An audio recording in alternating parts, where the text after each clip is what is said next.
Let's go. Let's go. Hey, all right. Welcome to In the Paint. The live stream here on StreamYard. I'm your host, Rodney Jones / moderator that I serve in that capacity. And joining me is also the man that created the show, that be Mr. Mark A. Cunningham.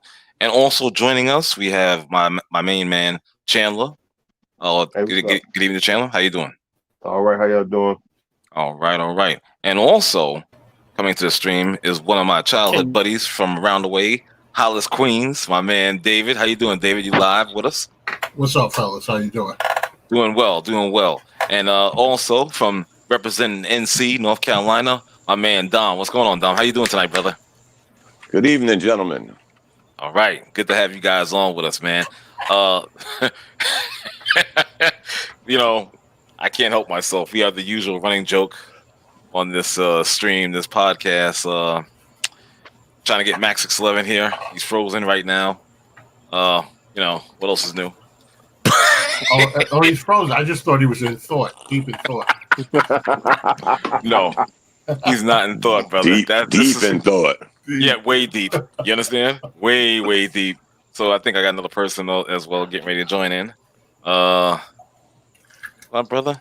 Yeah, not my brother. Oh, he's a brother, but my brother Kevin Williams in the house. What's up, Kev? Oh, Kev. Is he there? Is that Kev? Don't look like Kevin, but maybe it is. He might be having the same problem as Max 611. Yeah, for another frozen one. Okay, all right. I think I saw some type of movement. Well, whenever they fix their issues, but we're gonna get into our talk at this time. We're talking obviously about the different sports leagues, professional sport leagues. I think my reception is a little bad. With who? Yeah, it's a little. I mean, not really, Kev. But we're gonna talk about the all the professional leagues having their boycott, in sports in one form or another. Stable internet connection. I think. I don't know, but we're gonna move on. Just join us anyway when you feel like you can. Guys, I gotta tell you, the one thing that I love about this boycott, I thank you, Milwaukee Bucks, because they're the ones I think that got the ball officially rolling in this movement. So I appreciate that. I'm loving every second of it. But I'm sorry, stuff is cracking me up in this chat room. I'm not scared. But what do you call it, man? The thing that kills me, or should I say, the thing that I love, I should say, was the New York Mets version. How hot was that? You know what I'm saying? They all got dressed, came on the field. After 42 seconds, they broke out. They put out the Black Lives Matter T-shirt on home plate. I loved every second of that. I was like, wow, that's what's up. Mm-hmm. Yeah, I really like the emotion Dom Smith showed too. Yes. He's kind of led the way with that. Mm-hmm. I think it might be you and I tonight, man. I think so. Yeah, man. I was here, but I was having a cigarette while you were talking. My bad. My bad. I'm put it all out. Good. All good. What are some of your guys' takes on this? Professional leagues boycotting.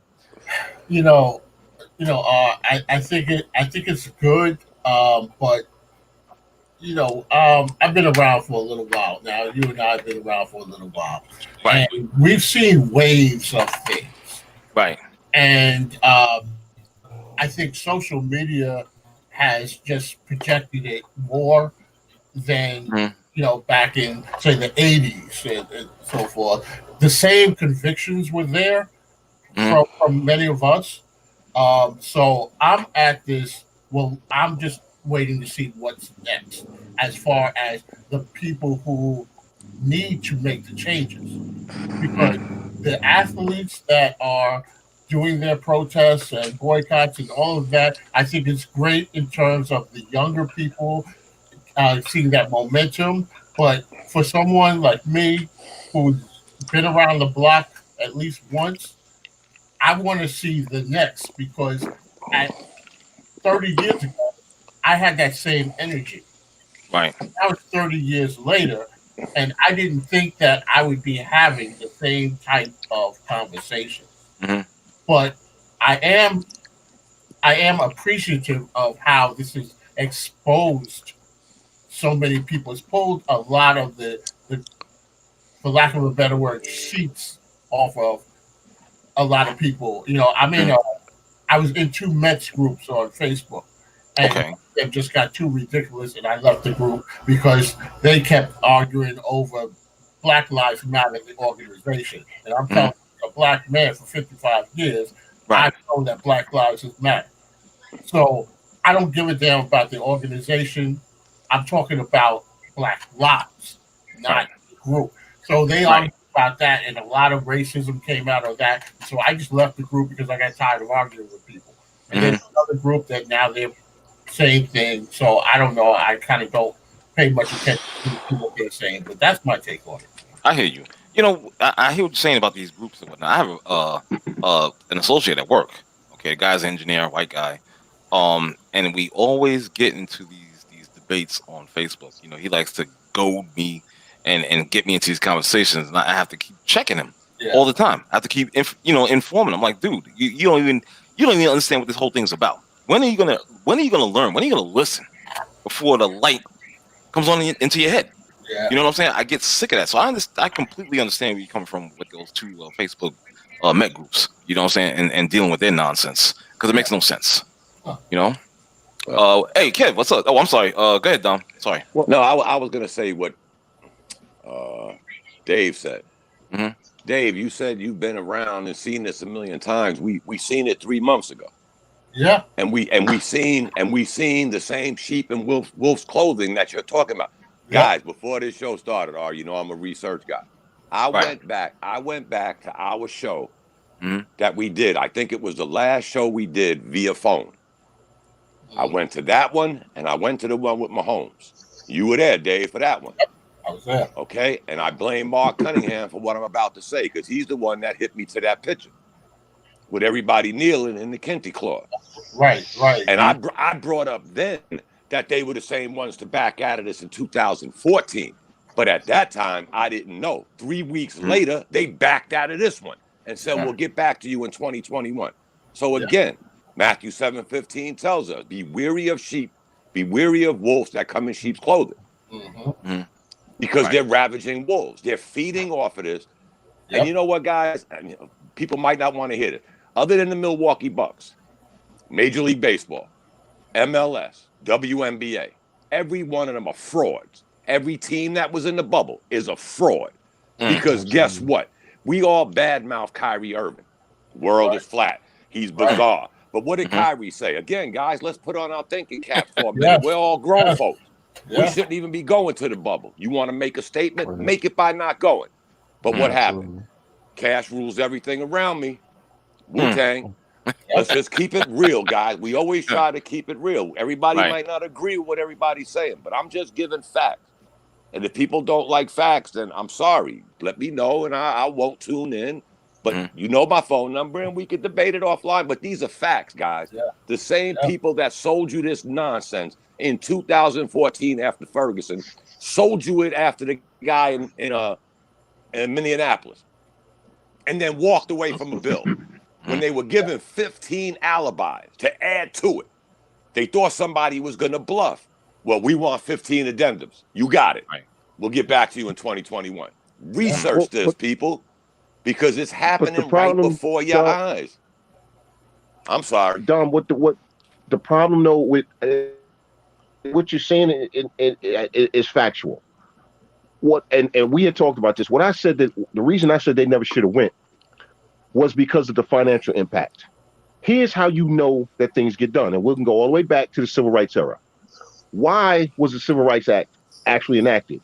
Because the protests, the sit-ins, the bus boycott started having a financial impact on America. Once you start hitting the politicians and the billionaires in their pockets, they will suddenly change things.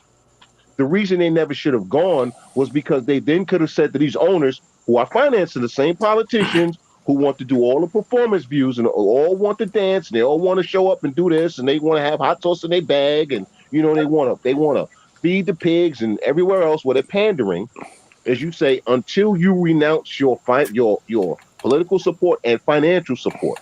until you tell the same politicians that you're financing to enact legislation with actual teeth, we will not play and you will lose billions. They Yeah. chose not to do that. They chose not to do that. They said, oh, we can go and, we'll put some names on the back of our jersey and we'll paint Black Lives Matter on the court like they did in D.C. They painted Black Lives Matter on the street the same day that the D.C. chief of police asked for a $10 million increase to the police budget. But everybody kept saying they painted Black Lives Matter on the streets, D.C. Yeah, but did you notice they increased the police budget by $10 million? Nobody noticed that because they were paying attention to the show. So LeBron James and all of them, oh no, we got to play because we can have a voice. And then for about 2 days they talked about Black Lives Matter and they talked about Breonna Taylor, and then it was, well, I'm trying to win a championship and I'm really focused on that. And I'm kind of, and that's all it became. What happened the other day? At some point, guys who are not the name players who are worried about their money and their legacies and all that nonsense said, you know what? We're not doing this. LeBron James and some of the bigger players got mad. Why didn't y'all talk to us? Because we don't have to talk to you. We don't have to talk to you. We don't work for you. We're players in this league just like you. We decided to use our actual power. But you notice now they're going to play again because the bigger names ran over them. And once again, Chris Paul and the NBA Players Association said, "Oh no, we voted." Well, who the hell voted? Because you got players saying, "I didn't vote." So who voted for me? You got Michelle Roberts talking about, well, you got to look at the financial losses you're going to take if you leave Orlando. This is not the time to talk about money unless you're talking about hitting these owners in their pockets. This is not the time to worry about some dollars that you might lose. Because, see, change doesn't come without being uncomfortable, but nobody wants to be uncomfortable. I want change. You got to be uncomfortable. Let's talk about that. No. The only reason that this, and again, I agree with you because this is all for show unless they start putting some teeth in this and say, listen, we are not going to continue playing unless this. Without that, miss me with all of it. And as far as the Mets go, I love what the Mets did, but once again, the Mets in a crisis situation were the better organization than the Yankees because where the hell were the Yankees? They were playing. Right. No, the Yankees actually weren't playing that night. Their game had got postponed. Let me just read something real quick in the chat room. One of our people put it out there. He said that he's wrong. I don't know who he's talking about, but he said he's wrong. The threat of violence is what brought change. And you know what, R? He may be right. Now, I think when you look at what Chandler said.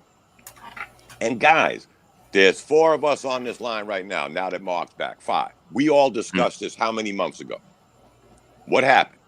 Remember when the 35% of the salaries were going to get canceled and everybody thought Kyrie was nuts? And then when you talk about the owners, you can't pick and choose, guys, because there's as many liberal owners as there are conservative owners. So where's your money going? Why ain't you bitching that, hey, I support you, but you walked away? 3 weeks after we started this, you walked away. And now it's been 3 months. I go back to what David says. He's been seeing this for how long? We talking recent, David. We're talking since me and you met each other. Right. That all of this has happened. That's We're right. not going back to the 60s. We're talking 3 damn months ago when me and David met, we had this conversation. Yep. And what happened? Nothing. And what happened this time? Nothing. You boycotted a game. One game. And again, we all looked at Kyrie Irving like he was a screw loose. But what did everybody say back then? Oh, man. Remember, guys, May 15th was the drop dead date before I met David. May 15th was the drop dead date with the salaries losing 35%. Remember? If we don't get back on X amount of date, those salaries from the 15th of May till that's your last check. Your last check was May 15th. So if we don't come to an agreement, the check stopped. And me and you had this conversation. Let's forget about all the civil unrest. Me and you was on a different note then. The virus. Scary. People dying. Going to Florida. But what happened? The money is what happened. They're all guilty of that. Every owner, every network, the commissioner. Stop feeding me this fraud shit to try to twist what I really see. It's not that hard, guys. Again, my favorite saying, we're all grown men on this line. If you've seen something different, hook me up. Let me know. I might have missed something. That's Right. all. Let me give my man Kevin Williams here on the line with us. Give him a chance to say something. Thanks for being patient, brother. What do you got to say on this matter? What exactly is the matter? I'm sorry, I got No, disconnected earlier. no, I was asking basically what is your input on this particular topic? Oh, that they walked out because it's not a boycott; it's a walkout. You know, the people employed can't boycott. Only the consumers can boycott. Hmm. Um, Okay. I think it's a sham, to be honest. Like if they was gonna not play, then they need to cancel the bubble. Doing this for like one day, it doesn't do anything. And then getting mad, like I read some things that they got mad at the Bucks because they said that the Bucks put them in a kind of position where it's like, what do we do now? Your only option is to not play, to be honest. Hmm. Like you already did everything that you could have done. You know, you put the names and the sayings on the back of the jersey, put the thing on the court. You said arrest the cops for Breonna Taylor. You did everything that you could possibly do, but not play. So if you want to make a real statement, you say, "Yo, listen, this is a game. At the end of the day, they get paid millions of dollars, but they playing a game. Yes, their job, but it's still a game. And they Hmm. are kind of like the main source of entertainment right now. So if you want to make a true statement and get people to really take you seriously and see how much it means to you, then you wouldn't play. And if that means you don't get your championship or you take, some of your millions away that you already have, so be it. Going back to play tomorrow says nothing. That's Hmm. that's kind of how I feel about it. And as soon as they did it, I was like, oh boy, here we go, you know? And then for the NBA to kind of be like, and all the other leagues to kind of follow that, it's like for what though? For what? Hmm. For what? How long? How long are you gonna do it for? Wow. You know? Well, you know what? To kind of like piggyback off what you said, Kevin. My good friend Eric Colazzo, who's probably watching. He's inputting on the chat line. He put this out there as well. The UEP Newton, Eldridge Cleaver, Bobby Seale, and friends did more to bring change than any march or protest. And Bishop, welcome. Your mic is live as well. Sorry. What do you guys think about that statement by Eric Colazzo? Yeah, I want to address that real quick because I think he was responding to what Chandler was saying about the financial boycotts. Okay. I don't know that in this country for Black people that violence has ever changed anything Nope. because they respond to violence with violence. They'll Violence, kill right? us. They'll lock us up. They will take away, the strongest of us, and then the others just fall to the wayside. So violence in America for Black people, I don't think that's really an option. Hmm. It's we can defend ourselves, but uh, you know, violence gets neutralized. But it's the finances that make the changes. Because as Chandler was saying, the bus boycott, in Montgomery, that crippled their economy. And that's when the changes were made. It wasn't that they were out there fighting. They used their resources and took the dollars away from that community. And that's because it actually it lasted into the Christmas season. And then Hmm. the shops downtown we were not patronizing. And Right. so that those financial resources were taken away, and that's when they said we have to do something to stop this because what they want is the black dollar back in the store. Now, if they had gone down there and shot up some stores and beat some people over the head, they would have died for it, and people would have said, "Oh well, they stood up for something." But that wouldn't bring about change because Hmm. they don't respect our blackness. They respect our green. And so Hmm. when we go in there big and bold and brash and trying to meet violence, these are people that have been violent to us for 400 years. You think violence scares them? Violence doesn't scare them. They welcome that. They want you to get out of line and bring your guns, and they got bigger guns, and they got armies behind them. We don't have any of that. So I wholeheartedly disagree with the notion that violence from our community has changed anything. Okay. Can I ask Anybody? a question, R? Can I ask a Please. question, everybody? Please. Do you think some people got mad at the Bucks because of the way the Bucks went about it? The Bucks went right to the state. They went to the state they live in, they support, they play in. They went to that state, the attorney general, the governor. They went to them. They didn't try because, again, maybe they're smarter than the average bear. It's a grassroots thing. It happened in my state. Let's do something in my state. While y'all are so busy trying to get federal reforms they walked away from, the Bucks went right to the state. Hey, Governor Dave, what are you going to do? Attorney General, what are you going to do? Did that ruffle people's feathers because they went low? No, they went where they were supposed to go. We all know that, guys. The biggest thing is always the grassroots politicians. We can say what we want about the feds, but it starts where you're at. Y'all know, y'all are seeing it right in New York. No shade, but y'all are seeing it in your own city. Right. So did that ruffle some feathers, Dave? I hate to jump back on this, but there's another comment about the argument holding no water. Show me the time when we collectively have used violence to bring about real change. I'm not talking about somebody one day saying, "Oh well, black people are mad. They got guns." We don't scare them with violence. Absolutely, the argument holds water.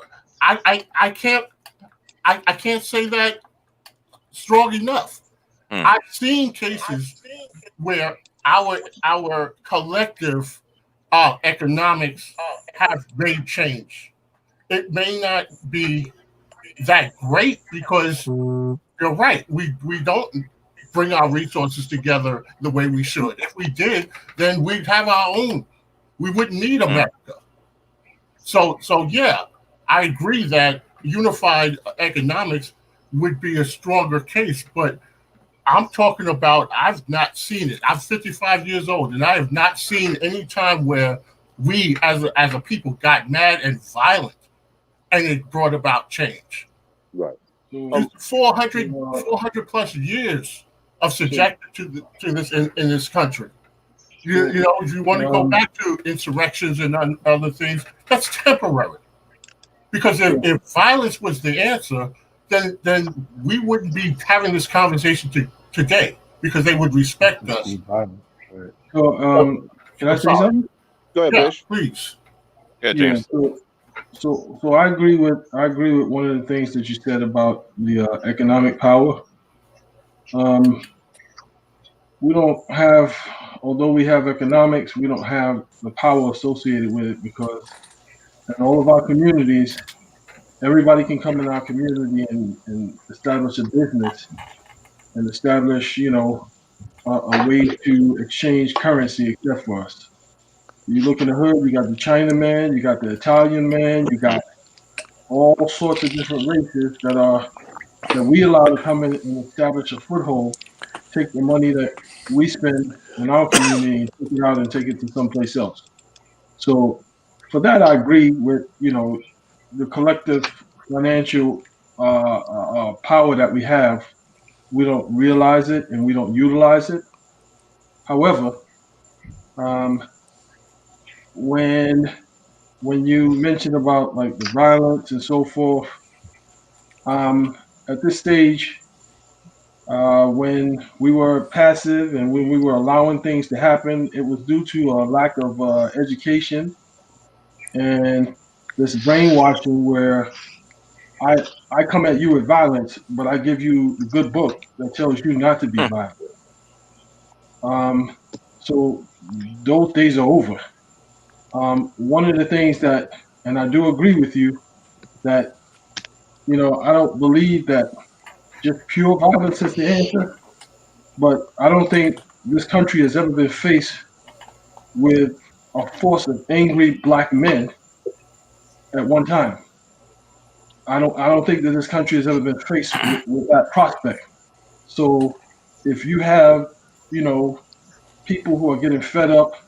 I mean, I'm no gangster. I'm not a thug. However, I'm at a point in Right. my life. I'm at a point in my life where I'm I'm not afraid. I'm not afraid to confront violence with violence. I'm not Yeah. afraid of that.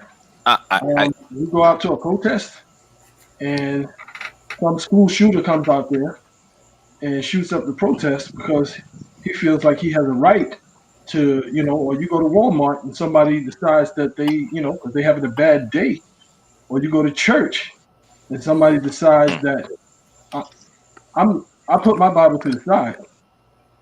I put my Bible to the side and I've armed myself. And I advise everybody else to do the same.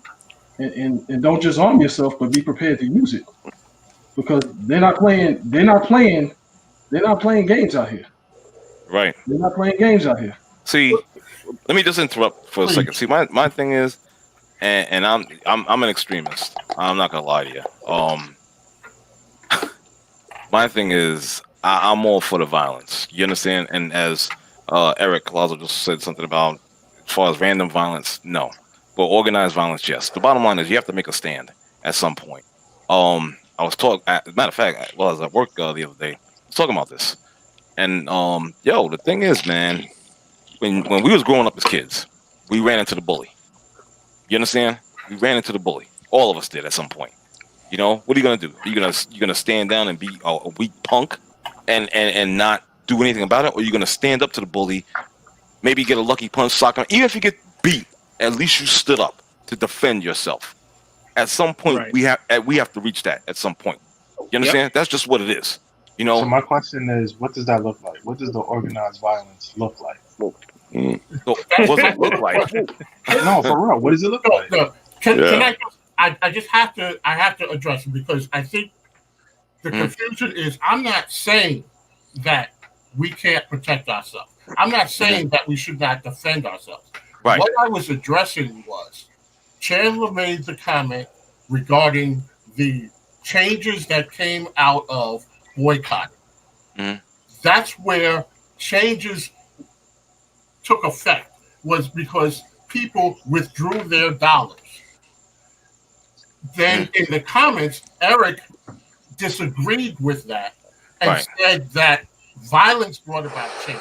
All I'm saying is that in our history in this country, I have not seen examples of our violence bringing about change. Even the riots that Eric mentioned in the 60s, what that did was that essentially just crippled neighborhoods.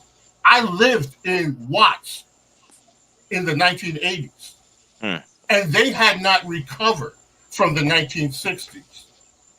So, but a few miles away was Hollywood, booming. So I'm just saying that we don't have examples of that affecting change. Can it affect change? Yes. Yes, if we organize. If we're not random. That's the point that I'm making. But I didn't want to discredit what Chandler said because up to now, the biggest changes that have come in this country for Black people have come because of economics, not because of violence. Now, if we organize and we pull ourselves together and we create these militias that defend our communities and so forth, that's a different story. But what I want to warn against is having someone, and this is no disrespect to you, Eric, but someone from outside of our community directing people into violence when we're not organized. We need to have our own people that have been in the military, that have been in law enforcement, that know how to use weapons and so forth, that know how to strategize. We need a defense strategy. Again, what does it look like? A bunch of angry people. Right, and that has always been the disconnect between those who choose peaceful protest and those who want violent protest, because nobody ever saw that those two things can coexist. I'll take you back to the French Revolution. Okay, violence brought about change because they crippled the economy. Violence brought about change because they crippled the economy. If you look at oppressed people's uprising across the globe, over the eons that this little blue ball been spinning. In countries where the oppressed have actually rose up and made real change, they organized violently and crippled the financial structure. Once you cripple the financial structure, however you do it, they come to the table. So like you just said, if we're gonna organized violence can be used as a tool. It absolutely can. Right. But it doesn't have to be either or. It doesn't have to be either or. We can use both ends of the tool. We can use both ends of the blade. It's a double-sided blade. We can use both ends, and we have always argued amongst ourselves about which side of the blade to use. It's a double-sided blade, people. We can use both sides. Right. Well said. Well said. I just want to know what this organized violence, because I'm assuming you're talking about organized violence against law enforcement. I just want to know what that looks like, because they are taught to meet force with force, and they will just multiply force that you use against them. And then your point will never be recognized. Oh, well, I'm tired of you shooting us down in the street, so my solution is to shoot back at you, when they are just going to shoot back at us. What about this, So Kev? even What about the threat of us having gun ownership? Would that make them think twice? We have it's gun your right. ownership. Right. It's your yes, right. it is your No, right, we- and Right. we have gun ownership. No, we From don't. state to state. Where in New York? Sure you do. From no. Not From me. state to state, it varies. In New York City, Right. they will not allow you to carry your firearm, but you're allowed to have a firearm in your home. They make the process very difficult to do, but you can do it. A lot of people are under the misguided thing that you can't have a weapon in your home. You can. Yeah. So if I allow you to have a weapon in your home, but I tell you how many bullets you can have in the chamber, I tell you how much ammunition that you can have, I tell you when you can take it out, when I give you all these rules and regulations, when you can shoot, it's got to be, a certain thing. It's like, what's the point of having it? You know what I'm saying? What's the point of having it? So, Right. But again, I Bishop, guess, that varies by I guess it's state, better than Bishop. nothing. yeah, in Right. these That southern varies. states, That varies by state. right? I But I'm sat just in saying, like, I if sat I'm in a a criminal, 7-hour class. Well, that's a different animal, Bishop. We're right? talking about just legal gun ownership. It's not that Right. hard. I sat in a 7-hour class, guys, with a various amount of people, whites, black, Hispanic, Korean, 7 hours, just to get a concealed permit. I already had a carry permit. I wanted it because I didn't want to look like I was in the wild, wild west with a gun. First of all, up until recently, I never took my gun out of my house. But I Where said, you again? know what? In North Carolina, I said I want a concealed permit like I had in Texas. I don't want to be walking around like this the wild, wild west, because that may start more shit than I could possibly stop.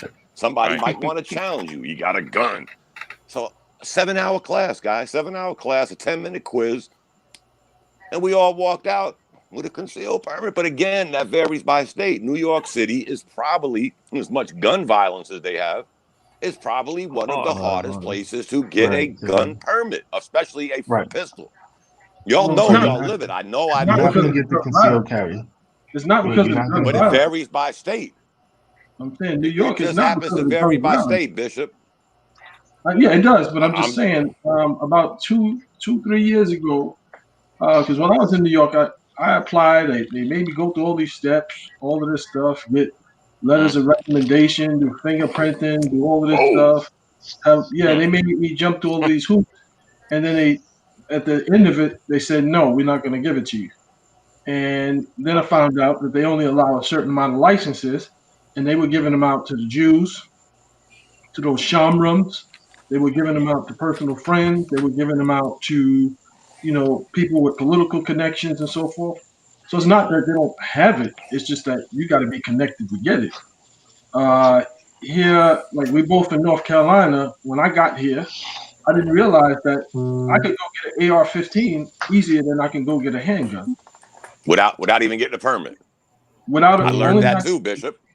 I can go get an AR-15 with extended clips, with a skid of ammunition. Nobody questions you. Nobody asks you anything, just because it's a long rifle. And before they put the ban on the bump stocks, you could get that as well. Before they And banned that the was bump. easy for you as a black man. That was easy for you to acquire, Yes. correct? Absolutely. And you was in North Carolina, Bishop. You live in North Carolina now? I'm in Charlotte. Oh, that's I'm right here in Charlotte. Yeah, so you know what I went through. It wasn't brain surgery. I mean, I followed the rules, but I did learn what you said, Bishop. When I called some states, you could go to where you purchased the firearm and do all the paperwork. The county I happen to live in, Bishop, they said, well, you got to go to the sheriff. You got to apply there. They'll do you this, that, and the other thing. They took my military ID, my retired ID. 3 days later, they sent me my little stamp in the mail. And then they actually gave me instructions on how to get a concealed permit. I didn't ask. They happened to tell me. I was like, if it's that, I don't want to say if it's that easy, because I'm assuming it wasn't.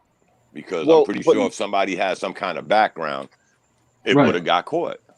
But to answer Kevin's question, is that Kevin, right? That's Kevin, right? Yeah. Yes. All right. To answer your question, organized violence, we say, what does it look like?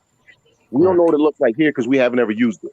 But what it looks like, and I'll tell you, this is what it looks like in other countries, is you target financial sectors, you target big businesses, you hit banks, you hit financial sectors, you hit police stations, you hit places that will cripple the infrastructure, which makes them come to the table, because by crippling the infrastructure, what are you doing? Once again, you're impacting them financially. You use violence as a tool to impact them financially, which makes them come to the table. We haven't ever done that here. So you're right. Just to say use violence in and of itself doesn't make sense, because like you said, where you live at, okay, now they just go get the National Guard. Okay, yeah, I went shot 2 cops because they killed a black man. That's why they brought in the National Guard. So now they all have fully automatics. I'm sitting there with a 9mm. Who's gonna win? They are. But organized violence, we have never used organized violence as a people in this country. We've never done it. We've had sporadic moments of small organizations using violence, be it the Black Panthers, be it the Black Liberation Army, things like that. But again, en masse across this country, have we ever truly organized? We have not. That has always been part of our problem as a Black people, is getting on the same page. Everybody, getting everybody on the same page. You know, the light skin, the dark skin, the medium skin, whatever skin. Okay, whether you half white or whether you half black, quarter black, you're black. Okay, we there's a whole lot of things we got to fix, but one of them isn't the fact that we have some tools to use, but we just got to all get on the page to use them, and we can agree to disagree as well. It doesn't mean you're wrong if I don't agree with you. It just means I have a different viewpoint. And then what we do is we have a conversation and we figure out where we do agree and we start working from there. But what happens too often is I want to use violence. You want to be peaceful. Well, you're wrong. Well, no, you're wrong. Okay, how come we both can't be right? How come we both can't be right and then figure out a way to make those two ideals mesh? And then to go with what Dom said, they got mad at the Bucks because it put the big name players on the clock. So now they have to do something that could potentially cost them money and endorsements. And LeBron James ain't trying to lose no money or endorsements, because remember, he wants to be an owner. He wants to be an owner. Should shut the fuck up. You think LeBron care about that? You think he I really do. Yes, I really do. Because he has never risked anything. If you look at all the times he's taken a stand, what has he ever risked? Okay. Whoa. We put the cart before the horse here now. Wait a minute. I'm gonna have to correct you on that. I'm gonna have to correct you on that, because you don't think that it pisses people off that he started that school and all of that stuff for these young Black disadvantaged children? You don't think that? What would it have cost him? You don't think that pisses them off that he's going to voting initiative and paying off the fees for the felons so that they get their voting rights back? You don't think that it pisses them off that that's smoke and mirrors, Bishop. That's smoke and mirrors. It might upset him, but it's not going to cost him anything, Bishop. I don't want to interrupt this, Bishop. This dude has been doing that from day one. This dude has been doing that from day one. Get off the voting thing, because you know what? I I actually did research behind this. Me with But all I'm the saying time I this have in dude my has been head, doing this there are since day one. everything that you're talking about with voting and felons. That's a state thing. Some states No, have no. as soon as you're released from prison. Some states have release, parole, probation. Mhm. It varies on the state. But So again, Florida we're is saying talking. you got to pay your fees before you regain your voting rights. What? There you go. That's what I'm saying, Bishop. Each state They don't is have it. different. But I'm Each saying they state don't is have it. different. So if I'm Pennsylvania, coming for out, example, if I'm coming out and I Pennsylvania. don't have the means, if I'm coming out of jail and I don't have the means, and I don't have the means, Research it, Bishop. I can't get a job. How is that? But I'm just saying, like he's been doing this from day one. When he came into the league, they You said can't that give him no credit for the voting thing. That's a state thing. Stop. I'm just giving you a chronology. I'm just giving you facts. I'm trying to give you a chronology of the things that he's done to make life better for people. What has he risked, Bishop? What Right. my point is this: he has done some things. Damn, I'm He's done sorry. very good things. That's not what I'm not saying he Yes. hasn't done anything. What I said was he's never risked anything. Right. Okay, for hold on. For him to not play, right? He would be actually risking losing sponsors, losing backing, losing real support. Listen, they'll let you build the school. Jalen Rose built the school. Jalen Rose built the school in Detroit, Michigan that does the same thing LeBron James school does. And ain't nobody ever talk about. Other athletes have built schools. Yes, Okay, sir. he's not the first one to build a school like that. First of all, right? He's not the first. He followed what other people did. You actually used the same blueprint that Jalen Rose did for his school in Detroit. I lived in Detroit when that school opened. I was there and saw what Jalen Rose was doing. Okay, so him building that school, no, he's never risked really alienating the other half of his fan base by taking a real stand that would cost him something. That was my point. I didn't say he's never done anything. He has done some very good things. I'm not going to denigrate the man for his charitable endeavors. That's not what I'm doing. What I'm saying is he and others, they didn't risk anything. Even this 3-day shutdown, they haven't risked anything because the money that might have been lost will be made up in these makeup games. So what did they actually risk? Nothing. Let me ask you this. If you feel that way, because I was having a conversation with someone about this earlier. If you feel that way, because these younger guys, they're always complaining about how they're making more money and how they don't do this and how they don't do that. Until recently, Michael Jordan was in Chicago. He was in Chicago in the height of the gang violence, and he never once even got on the platform and said, "Hey, stop the violence." Or I hate Michael Jordan. I hate everything about Michael Jordan. He's a coward and a sellout.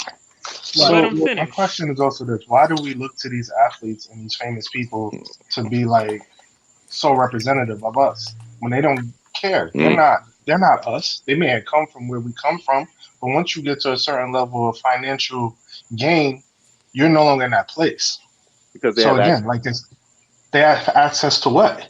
They have access to the politicians who could bring about the change. So all we're asking them to do is to use their influence like other communities, celebrities and rich people and famous people use their influence to help enact change. Other community celebrities do it. Why can't ours? So this is my thing with that. This happens. It's like a flash in the pan thing. So LeBron been in the league for 17 years now. If that was his prerogative, that was a major threat to him, he would have done this from jump. He is now probably the most popular or powerful man in the NBA. He called up Barack Obama. He asked Barack Obama, "Hey, what can we do here?" So he has the ears of politicians, but nothing seems to be changing. So what good is it? What has he asked for? It's like you said though, Chandler. You put all these. It's gone on for centuries. Hollywood, athletes, they all support some political party. But where's your return? When are you gonna wake up to where's my return? Dave, if I give you $5 for a Snickers bar, but I know you're overcharging me, I expect my Snickers bar. Let's just be honest. You're putting money into the same organizations for eons. And what change have you seen? It was fine for LeBron to call Obama. Did he call him in 2014? Did he call him in 2015? Did he call him? I'm not just saying LeBron, any one of them. Did they call him then? When you promised change? Did anybody pick up the phone then? I'm just asking, guys. That's all I'm doing. I'm just asking. If you put all your beans in one pot, guess what? You got a pot of beans. You didn't put no meat in there. You still got beans. We need to stop with all of this. Well, they put money into this, but what is your return? Time out. Kevin, Time mute out. your mic. Time out. Time out. Time out. Time out. My bad. Yeah. I can hear the chewing loud and clear. I'm like, yo, word. Also, whoever has a TV on, mute it, please, because I hear the TV also. Mac is back. Mac is back. I've Back. been back. Exactly. He's been back now. I've No been doubt. No back. doubt. No, let me just address this chat room is getting pretty live and whatnot. You know what I'm saying? As y'all can tell, man. I see the guy saying, stop, here's a tip, stop looking to athletes and entertainers to save the day. I agree. You know what I'm saying? Yeah, he says also Obama had 8 years in the White House to make changes. ... Nothing. But we're talking about sports, so we're talking about athletes. I never said that they have to be the only ones to do it. Right. All of us on this platform, we make change. Hopefully, well, I know y'all do. I know y'all do because I don't totally deal with people who aren't about something. All of y'all make change in your communities every day. How you carry yourself, who you interact with, how you talk to younger, older guys your same age, how you correct them, say, no, that's not what we do. Or you stop interacting with people because you know what? They ain't about nothing. So you know what? I can't interact with you, bro, because you know what? You on that BS and I don't have time for that in my life right now. I'm trying to be better. Right. I'm trying to do this. I'm trying to help these kids get better, do something, all of those things. So it's not just them, but this is a sports platform, so we're talking about athletes. No one ever said they have to be the only ones. What we're saying, though, is they have a level of access that some of us won't have. You understand what I'm saying? So all we ask them to do is use that access along with us using our access when we do the things that we do. All of us have volunteered at different things. I used to tutor. You've done things. I'm sure Kevin has done things. Bishop has done things. We all have done things at our levels. They're at a level where they can do other things. What is wrong with asking them to use their influence and access while we use ours? Because it ain't working. Because it ain't working, just like the guy on the line said. Okay. Let me take. Hold on, Mac. Let me take the time to bring in another participant on this discussion. Brother Ronan Black is here. Ronan, your mic is live. Thanks for joining us, and hope all is well with you, brother. Ronan, I see him. I mean, I don't see his face, but brother Ronan, can you hear us? Well, your mic is live. He got affected by Mac. Watch your tone. But whenever you want to speak, Ronan, just go ahead, brother. You good? But go ahead, Mac. I done forgot what I was gonna say. Oh, now you know what it feels like. Now you know what it feels like. Good. Can you hear me? Ronan? Yes. Yeah. Can you hear me? You good. Yeah, I muted my mic by accident, y'all. Oh, okay. Okay. My bad. I was laughing what you said, man. Y'all fucking with Mark, yo. Y'all gotta still with that shit, yo. You have to. You have to. It's the natural order of things. You have to mess with Mark. It's so easy. So thanks for joining us, man. What are some of your thoughts? I know you wanted to chime in because I saw your chat and you wanted to. I said, just give me an email and we'll bring you right in. Click on the link. You know what I mean? So what are some of your thoughts, man? What do you want to get off your chest? Not that.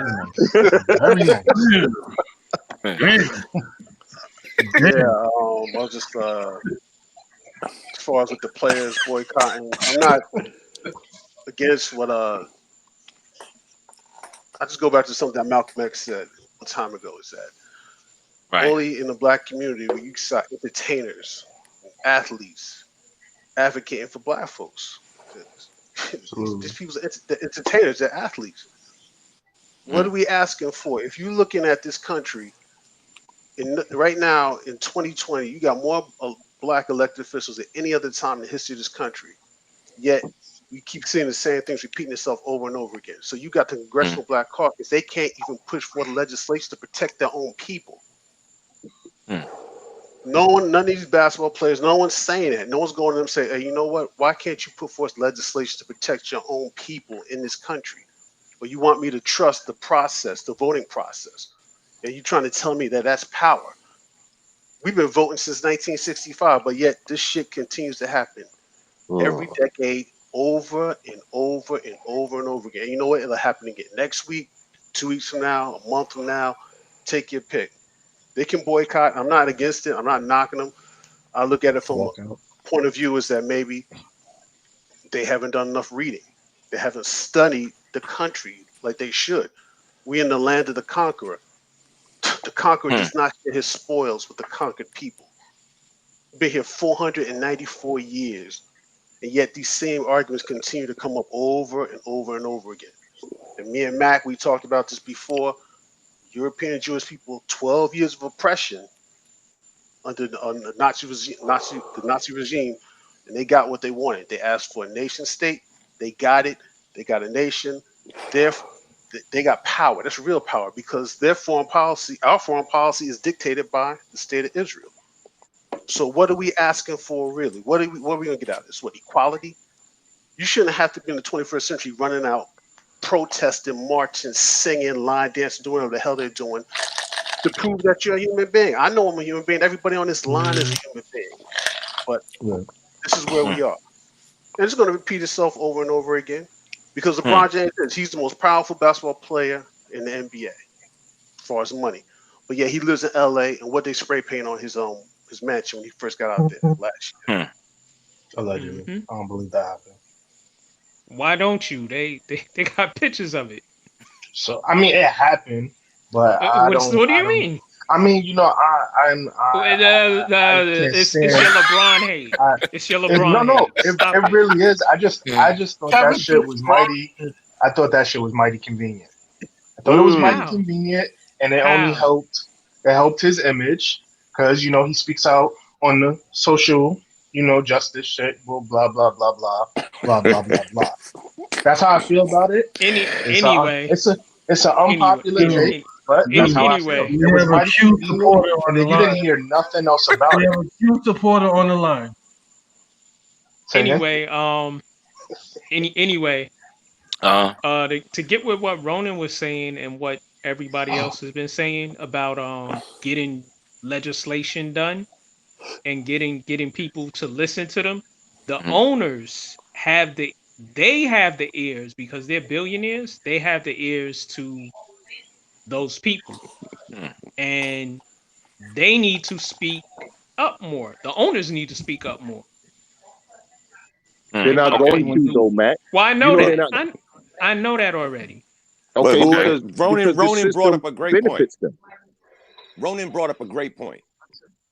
Okay. Not to put color in it, but we're talking color. The Democrats are the only ones to have their own separate color caucus. Think about that. And what did Ronan say?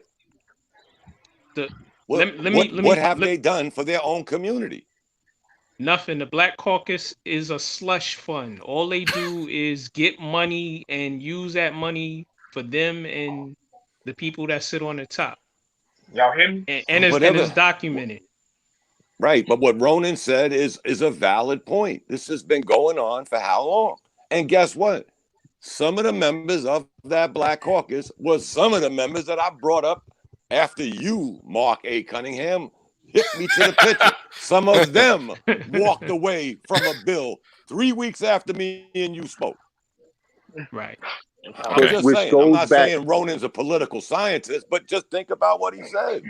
Well, he is a political scientist. You keep talking about the owners have their ear in these politicians' ear, a voice in their ear. How long have they been doing that? How long has Hollywood been doing that? And what have they given you? What have they given you? Thank you. Nothing. When the wheels on the bus go round and round, going to break. I don't expect anything from them because I know they're not going to do anything. And we need to not look at not look at an entertainer or athlete to try and help us. And we all need to band together to do what we need to do to get change. Whether that be leave this place, leave and go where, go to the continent. Where at in the continent would you go? Depends. There's a lot of land It out ain't no there. depends. You got to know where you come from. Here Where we you go. Oh want to yeah, go. Here we go. No, like I that's like. no. That's a real question. Four I'm being nations Well, on let me. serious. continent. Well, can I answer it? Okay, go You ahead. cut me off. Okay, proceed. Thank you. Proceed. Right.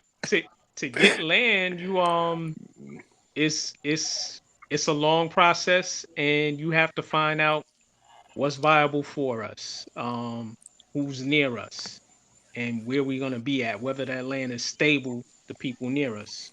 So Can I point out a flaw in that logic? That's a sure, go beautiful ahead. thing, and that's you're talking about relocation. But Yep. oftentimes when you hear people say, "Yo, we need to go back to the homeland from which we came, from which they took us, and they took us from Right. all over," if that is your homeland, you should be able to go there, know exactly where you're going to, and it wouldn't be none of the stuff that you're talking about. You got to see where the land is viable. When you go back home, you are going back to a particular place. To say, yo, let's go back to Africa is very broad, is very vague. For a lot of us who are here, this is home. Like for me, I'm young, I'm only 34. Yo, this is home. If you told me to go to Africa, I'd be a fish out of water.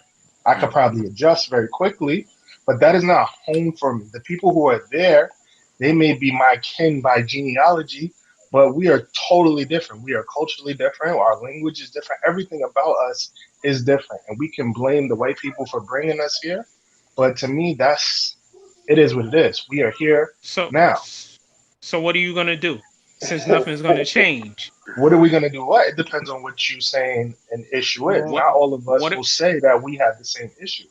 So, my perspective on this is like I don't advocate retreating because we have just as much right to be here as everybody else, even more so because we this country was built on our backs. So I'm not an advocate of retreating. I think what part of the problem is that black folks we arrived to the party the political process late. Um, Jews, foreign Italians, they came to this country with pretty much nothing and understood the process, the political process. So they've ingrained themselves into the political process, into the political wheels that get things done for people that look like them. We have, I mean, yes, we do have some people in politics, but we don't have near the level of representation that those other folks have. I think what we part of what we need to do is get ourselves ingrained in the political machine, and it starts on the local level. how? It starts on what do you mean The how? local level. How? It starts on the local level, meaning like council people, We have those. mayors. I'm talking about governors, DAs, because again, it's pretty hard. It's pretty hard for us to, impact change when people who are making the decisions are in cahoots with the people who are committing the offenses. It, it's But it's it's wait, hard. can It's I say hard. something? All right, so we have people, African Americans, who are already entrenched in the political structure as we know it.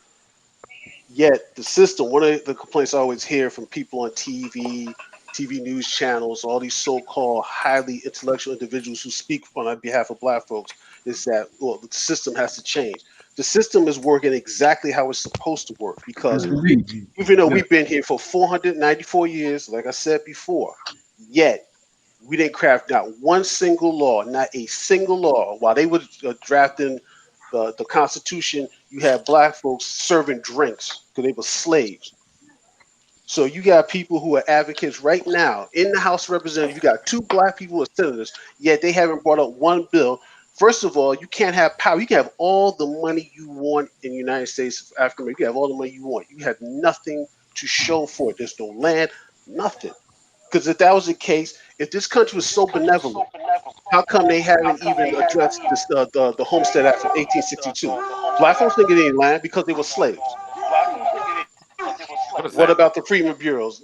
no land. No, again, 494 years. So we keep repeating the same cycle. Well, we got to be part of the system. We got to all this, and that. Like I said, European Jewish people, 12 years of getting their asses kicked by the Nazis. They got their nation state. They control United States foreign policy. That's why the Middle East is on fire right now. Right now. I mean, I'm not. And please, who anyone's listening, don't take this as me saying, "Oh, this Negroes on here talking about we shouldn't vote." I'm not even saying that. I'm saying you got to look at the system. You have a bunch of self-serving individuals. Most of them are millionaires. In some cases, multimillionaires. They're comfortable. They're Right. not in a position of peril like the everyday average African American man or woman or child. They have theirs. They got the best health insurance. They got pensions. They got people protecting them. The Capitol Police. They're not in the same situation where we walk out. Any one of us, we born with a target on our back, we'll die with a target on our backs. The easiest way, and I'll end with this: the easiest way to crush a revolution, if that's what you want to call it, is that you get people who advocate, who the conqueror is advocate. You can go out there, you can use Black Power language, you can talk this, you can talk about revolution, but understand the narrative is my narrative because I am the conqueror. I'm appointing you to stop your people or the natives from getting arrested, to stop them from trying to overthrow this. That's all I'm saying. Okay. So let me just say this, because I think one of the issues that I have with the political process is that we have people in the system, but our interests are not in the system. So what I mean is that we have people who look like us, who are participating in the system, but they don't represent our best interests. Our best interests are not Democrat or Republican. They should be able to fit on either side of it. So we get tied and married to the Democratic Party to represent our interests. And we ask nothing of them. We demand nothing of them. And so they pander to us, but our interests never get addressed. They put someone in there that looks like me and you, but our interests are not a part of the system. We are a part of it, but not our interests. And that's where the failure of it is. So if we are going to make it work politically, then we have to push that our agenda is aligned with the system. That's what the other groups did. So it's not about the other nationalities having people who look Can anybody hear me? Yeah. Yeah. Okay. It's about their interests collectively. What serves them as a people? That's what gets the ball moving for them. Yeah, but so you can put as many people who look like you and me in there, but if our interests are not at the table and a part of the system, then we're going to continue to have these conversations. Well, I think there's a couple of distinct reasons for that, though, that a lot of times are not really talked about. And one of them is that, and this is opinion, not objective fact, but I don't think it's possible to ever organize people based solely on how they look. You have to have a unified vision. You have to have a philosophy that stretches across a group of people to get them to move in a certain direction. Similar features, outward features, aren't going to do it. And in that sense, that's where I think that the political machine is structured in a way that it works very well by organizing its own self-interest by keeping everyone else divided. And it does this through class warfare. It does this through racism. It does this through many different means.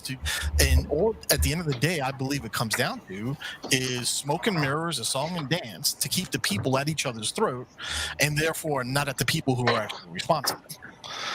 And that's why I always say that narrative of like, well, we need to organize. It's like, well, you need to find who we is, because we should be all the people who are suffering from the repercussions of what the government is doing to all of us. And that's not in any way taking the racism issue out of it, because that is absolutely a part of it. Because as people here who know me always hear me say, race is not real, but racism absolutely is. There's no scientific basics for race, but racism is very freaking real. But I think organization has to come from a singular mindset. It has to come from a philosophy that you get a bunch of people to understand. This is what's important. This is what we need to do. Now let's go do it. Without that, nothing else is going to get it done. And that's why the politicians are able to do what they will do and give you this song and dance. And the Democrats, as you said, you were absolutely right about that, have been giving you this shuffle song and dance about, yeah, vote for the Democrats, we're for you. It's like, I grew up in the South Bronx. I've been in New York my whole life. And I can remember one after another Democratic politician coming in there, and my neighborhood was always poor. And I lived in a place that looked like Beirut, when we had one building standing on the entire damn block. And where the hell were the politicians then? Where were the politicians when we have 40 kids in the classroom and we had their textbooks? Where I went out to someone else's house on Long Island and they had computers and they had textbooks and they had no crime and they had those other stuff. And I'm like, wait a minute, how the hell is their neighborhood so much better than where I grew up? And it's easy. You look at it and say, well, because they don't give a shit about this neighborhood. And it didn't matter what politician you had up there or what part you're from. Right. But that's the whole point, though. I think what we're all saying is all of us have brought something to the table here, and none of those things are wrong. So we can all organize around the fact that we want change. Now we can then come to an agreement on what change we want. How do we go about getting it? Part of the problem has always been, it's been an either or deal where we want change this way. Well, I think change should be this way.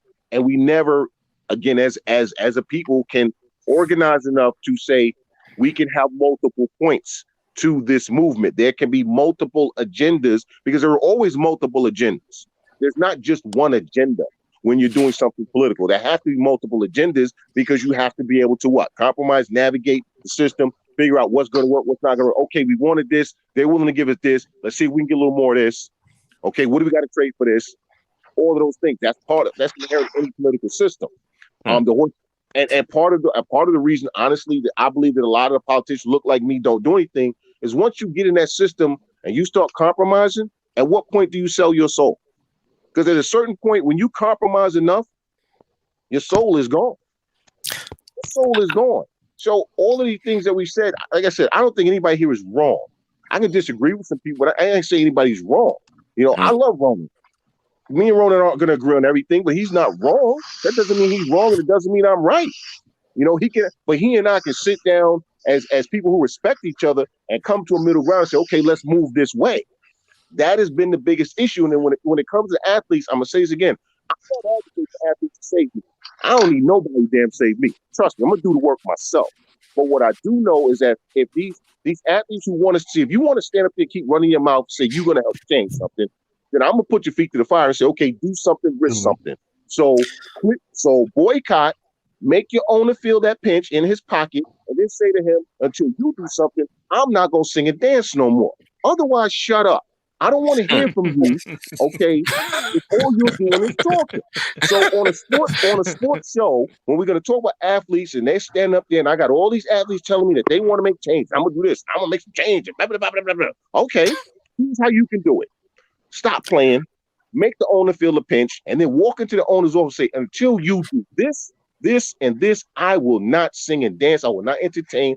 I will not keep you in that lifestyle to which you become accustomed. Watch how soon that owner says, well, let's sit down and talk. But until they do that, all we're really doing is talking hypotheticals and what we would like to see happen versus what will actually happen. Yeah, but I agree with you 100%, except for one thing. I think your thesis holds great weight, except for the fact that it doesn't matter because at the end of the day, none of those owners have any power. They're not going to make political change. Nobody in government gives a rat's ass what anybody, NBA owner or NFL owner or all of them collectively, they don't give a shit what they have to say. They don't have power. If you want power, you go to Martin Marietta, you go to Lockheed, you go to the defense contractors, you go to the military industrial complex. That's where the power is. You go to the financial world. That's where the power is. The power has nothing to do with sports or entertainment. And who has stake in those companies? About them. Those owners. Those who has stakes in those? Power. Wait.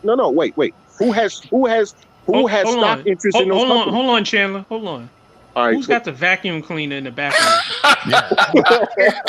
Not me. Not me. But what I'm saying though is the owners have power because they hold stock interest in those companies, large amounts of stock interest in those companies. I've worked for Lockheed. I've worked with some of these corporations. A lot of these owners have interests outside of sports. Most of these are mom and pop shops. These are corporations owning these companies. These corporations all have influence in these other corporations. They sit on board of directors. They sit on the boards of these companies. These owners can and do affect change. How do you think stadiums get built? How do you think stadiums get built? They go to the government, they say, I want to build a stadium here. And all of a sudden, money is put in the infrastructure. All of a sudden, the homeless people get moved out. All of a sudden, anything. That's not going to change. It affects people's lives. It affects people's lives. Yeah, I agree with you on that. What I'm saying though is for the subject matter at hand, when it comes to how do we change this country for the better, so that the law actually means something, so that the Constitution is worth the paper it's written on. Because right now it's not clearly. How do you affect that change? That ain't going to come from sports. That ain't going to come from entertainment. They don't have that kind of influence because they're being outbid and outspent by the military-industrial complex and the financial world. The money that these NBA owners has is a joke by comparison. I work in that realm. I've worked with most of my career in the financial world. And I can tell you that one hedge fund makes the entire NBA look like an utter joke. They spend more in a quarter than the NBA makes in 10 years. So there's no way that any of those owners' influence it's a drop in the bucket by comparison. But I'm not trying to make the Constitution work because the Constitution wasn't written for me. The Constitution wasn't written for me. Let's be very clear. Right. No, actually, it wasn't. I wasn't included in the Constitution as a black man. I wasn't included in that, so it wasn't written for me. That's exactly what I'm saying.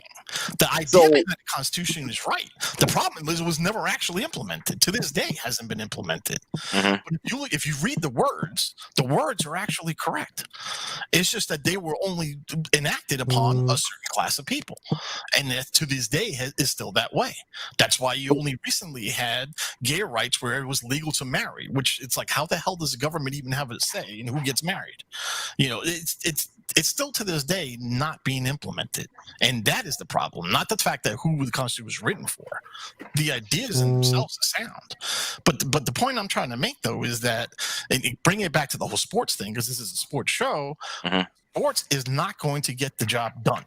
First of all, there's not even a message as to what should be done. And that's the biggest problem, in my opinion, is no one can agree on what exactly are we trying to get done. Because all these nebulous concepts, so we need equality, we need to be free. It's like, that doesn't mean shit, because that's not saying what laws you need to change. How about making a law that stops the United States from militarizing the police? How about making a law that holds police accountable and does it in an actual way that's written into the law, not just saying, oh, we're going to hold them accountable. No, let's change the law so that cops can actually be prosecuted by district attorneys. And if district attorneys don't do their job, they get prosecuted. We need actual tangible plans for how we're going to get people to get to the right thing. And the only way you're going to do that, in my opinion, just an opinion, is it has to be a threat. If without the threat, it will never happen. And this is why I was saying in the chat that I think that the only way that even any change has ever happened in this country or any country in the history of this world is at the barrel of a gun. That doesn't have to shoot people. That doesn't mean you have to be violent. But it's the threat that does it. Violence is the only currency that has any weight in amongst our species. The only one. So this is the question that I have for the group about the athletes, because I think in fairness to the athletes, because we've gone at them for speaking up and who speaks up and who does what and who says what, but we've got to then stop asking athletes and entertainers to speak up. What we do too often is, well, what does so and so? How come they haven't said anything? How come? And then when they do say something, if it's not good enough, then we're ripping them. I mean, these guys are 20 and 30 something years old, and I'm not taking my cues from basketball players or entertainers because they can sing and dance. I don't care. It's nice that they say something, but then by the same token, don't hold them to the fire when they don't say something. Don't say, well, Michael Jordan didn't say anything. Well, who knows that Michael Jordan had the right thing to say? It's not like Michael Jordan or whoever, LeBron James or whoever, has studied this and has trained and prepared themselves for this moment. I look at Dr. King, who was a young man. So he was their age when he started out. And he was a reluctant leader. He didn't view himself as a leader, but the moment was there for him, but he was prepared from his Morehouse education to his pulpit a background. He knew how to organize and lead people. So he was called upon. But these athletes don't necessarily have a calling. So we've got to stop being critical of them and saying, well, how come they haven't spoken up? Yeah, because they sell a bunch of sneakers to teenagers. But that doesn't mean that they understand the process of organizing, and that doesn't mean that they can meet or elevate themselves to the moment. I don't need them. Now, maybe out of them, there are some athletes who are bright in those ways. They are gifted in that way. And those are the ones that shine, and the moment is there for them. But I'm not looking for these guys to have to be the voice that tells me what I need to do. You know, if they don't have anything constructive to say, then it's better that they don't say anything. Get out of the way. Don't stand in the way of people. Right, and that's why Michael Jordan never entered that realm, because he knew he didn't have that to offer, and that wasn't his place. And I'm not mad at. He was scared. I'm not mad at that. You wrong, man. No. Well, let me finish. Y'all keep. Let me finish. Let me finish. See, you know how it feels. Keep getting cut off. Now you're the recipient of it. All of a sudden. Shut up. But anyway, he knew that wasn't his realm, and he didn't want to be a part of it, so he didn't. See, really I say 100%, because at the end of the day, athletes are just people. They're citizens, like the rest yeah, of I got that part, but you don't need to be a dynamic leader. You don't need to be charismatic. You don't need to be a rocket scientist to see that the product that you're pushing in these communities is causing kids to be murdered. It's causing these kids to be killing each other over these sneakers. You don't have to be a rocket scientist. You don't have to. You're in a position where I'm not saying that you had to be the leader of a revolution. That's not what I'm saying. But you could have put your voice. You could have done something where you see all of these kids killing each other with all of this gang violence in Chicago. I don't think that could have. He could have stopped. I'm not saying he would have stopped anything. I'm not saying that he would have stopped anything. But if it impacted one person, if it impacted 100 people, there's thousands of people. There's thousands of people that are dying in Chicago. But people knew. See, this is what I'm saying. Like, I'm getting tired of that old. Well, his shoes cost $100, and people's killing themselves. Michael Jordan don't need to tell nobody not to kill over his shoes, and humans know not to do that. That was humans wanted to do that. They wanted to do that. Even if Michael Jordan would have said something to Nike, I don't think Nike would have been like, well, you know what? We just want to stop selling shoes. I don't know. They did. Right. They still was going to kill over gym shoes. I get tired of people saying that about Michael Jordan, man. Let's just please let that go. It's 2020. Let that go. That happened in the 80s and the 90s, man. I have to agree with that, because the reason I'm tired of that crap. That's bullshit. That's like saying maybe I should be at the lowest level of poverty to reduce my chances of being killed. That's not a strategy for winning. No, that's not what he said. Winning is trying to figure out, okay, why are people killing? That's not what he said. That's not what he said. That's not what he said. I think what Bishop was saying, and Bishop, I'll let you say this, but I think what he was saying is if it saved just one life, by him saying something and saved just one life, that one life is worth it. We're not asking nobody to save the world. Save one person. And if everybody saves one person, we save the world. It's a we thing. What's wrong with asking them to join in and help out too? But I'm sorry, Bishop, go ahead. Yeah, that's pretty much my point. And I'm not saying that him getting up on the platform would have saved the world, would have stopped the gang violence in Chicago. But you, in the 80s, you were the NBA.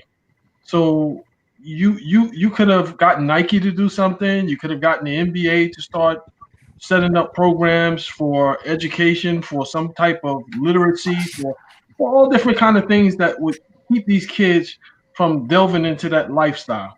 You understand what I'm saying? Not all of them would have stopped gang banging, but if you just got some of them. And none of these dudes in that era, none of the superstars in that era stepped up and spoke out, especially not Michael Jordan, especially not him. Especially not him. So, just want to say something about the athletes. I'm not saying he was supposed to save the world. I'm That's not saying he dreaming, man. That's dreaming. Because Chicago don't operate like that. I'm trying to tell you. If Michael Jordan would have said something during that time, them gangsters in Chicago was not trying to hear none of that. Even if he would have set up here and tried to put something in the community, Mayor Daley and the rest of them gangsters was not going to try to hear that stuff, and it was going to continue to go on. I keep trying to tell people that, man. Stop sitting here trying to say because Michael Jordan played in Chicago, he could have stopped the gang violence. That stuff is gangster capital over there. Can't nobody save it until people get rid of those gangsters, i.e. the mayors out there. Well, I think though, real quick, bro, my point wasn't that Michael Jordan should not have said anything. My point was we're asking athletes to chime in and give their opinions and make statements about everything. And if we're talking specifically about the correlation between the cost of his sneakers and kids get killed, okay, that's something specifically that maybe he can address. But when we're talking about something like systemic racism and police brutality, I don't necessarily need to hear athletes and entertainers say anything. If they do, it's fine. But I'm not asking them. I'm not saying, well, where is this one on that? And I think we collectively, we do too much of that. We ask. And I don't need them to postpone their basketball games either. Yeah. You know, I hear you. I like the sentiment is nice, but I'm not asking them to do these things, but I think a lot of us do. And they say, well, where is so-and-so? I want to hear what LeBron has to say. It's nice to hear what LeBron has to say, but I don't necessarily need to hear it. It's not moving me. And that's my point about it. You know, with that part, with the athletes, let's get this out with the athletes. I'm not knocking them, like I said before, with athletes. I just don't think that they're nuanced enough to speak on these issues. The problem with them asking is like, who's appointing these people as leaders? Because you're talking about people on these news shows, specific individuals who are contributors to this show, that show, or clowns like Joe Masso. Like, these are people supposed to be leaders, and then they're trying to tell me someone like Stephen A. Smith's a leader, or this person's a leader. Not a leader. How can you be a leader? You're only using the talking points from the individuals that you stole from these damn TV shows. So I'm not. The problem is if you're looking at the media, like people like Charlamagne, he shouldn't be speaking on issues because he's a clown. Mm-hmm. You know, you got all these different individuals out there. Can we speak on Cardi B? She shouldn't be talking either. Tell her to shut up. I'm tired of hearing that old retard on TV. Dom is She's right. a freaking retard. She's a retard. I want one of these people who are on these shows. Why don't they sit down and have a discussion with me, or Mac, or R Channel? Why don't they ask us on the show? That'll be the shortest segment on TV news history. That's probably why they don't ask. because that's the problem. The problem is that people, when you look at it systemically, and what Don was saying up in Chicago, is that what creates the environment for that? So you take away all the jobs, you take away the money from the schools. So it's no different than the United States foreign policy is the same as the American domestic policy. You say in cities and you starving people out, and then what? What happens then? Then crime comes in. Then you got illegal guns, you got drugs, and no one talks about that. Arnie Duncan is the reason why crime rate went right back up in the early 2000s. This is why you had the whole drill music scene pop up out of that, because they shut down them schools and they started sending people from other neighborhoods to schools that they knew they couldn't go to, and they was going to certain schools and getting beat up and killed, and they say, forget it, I'm about to just drop out. and just go full-time gangbang. You know, Guess who? Hold on. Let me say this. Guess who was backing Arnie Duncan? Your beloved Barack Obama. Oh, Now he y'all who walked on finish. water. Y'all finish. You know who? You know what the number one killer of minorities in this country is? Poverty. That's the number one killer. Because poverty is what disenfranchises people and prevents them from being part of a political system and gives them no ability to redress the problem. Poverty is the number one killer. And that poverty system that exists now was created intentionally. It's not an accident.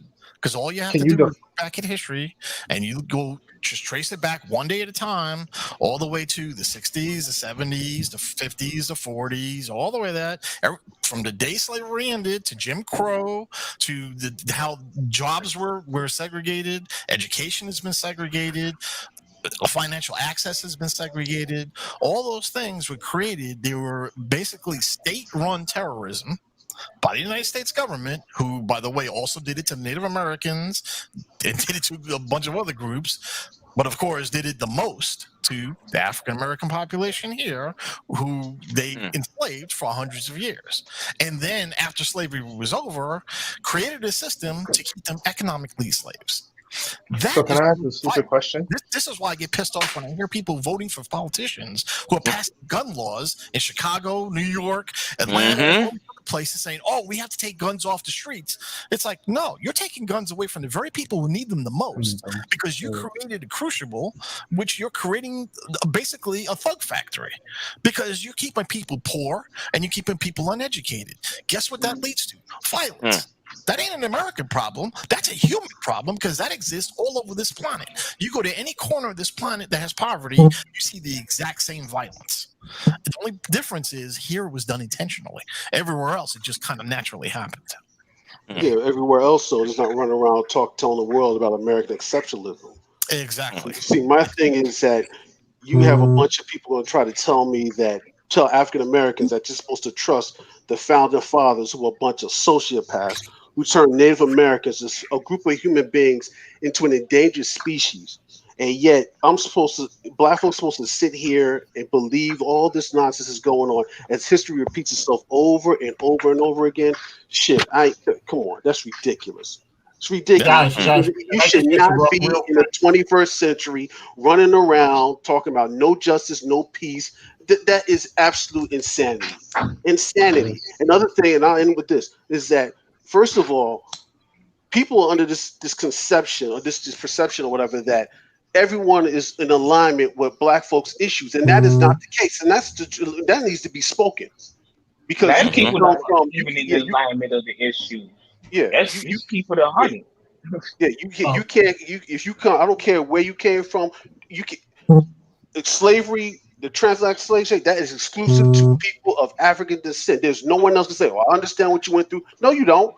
You're talking about 494 years of mental trauma, which is passed down like some type of genetic predisposed medical condition. You're talking 494 years of mental abuse that has not been addressed at all. At all.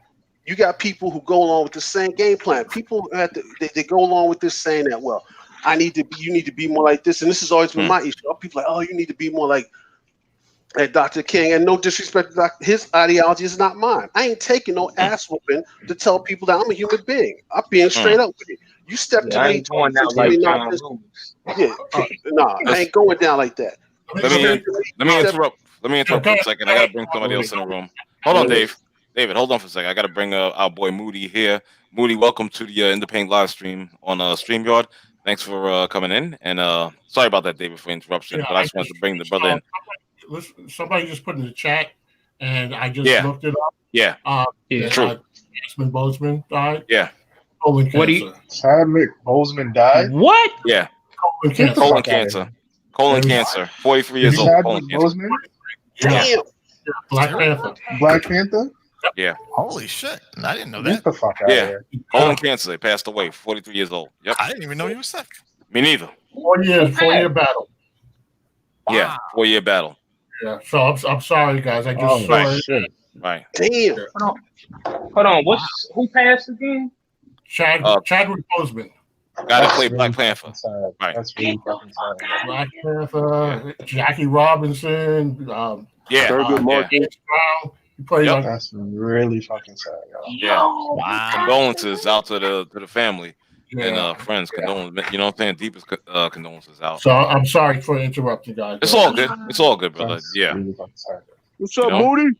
What's up? Peace. What's up, guys? What's up, my kings? How y'all doing, man? All right. What's going on, brother? Everybody good? What's up, bro? Hey, rest in heaven to Chad Boseman, man. Hey, It's by that. the way, black men is not it is not a affront to your manhood to get a digit stuck in your ass for 5 to 6 or 7 seconds to get your prostate checked. It's just not. Okay. I mean, you know. I mean, and I'm not. I wanted to know where you would go with that.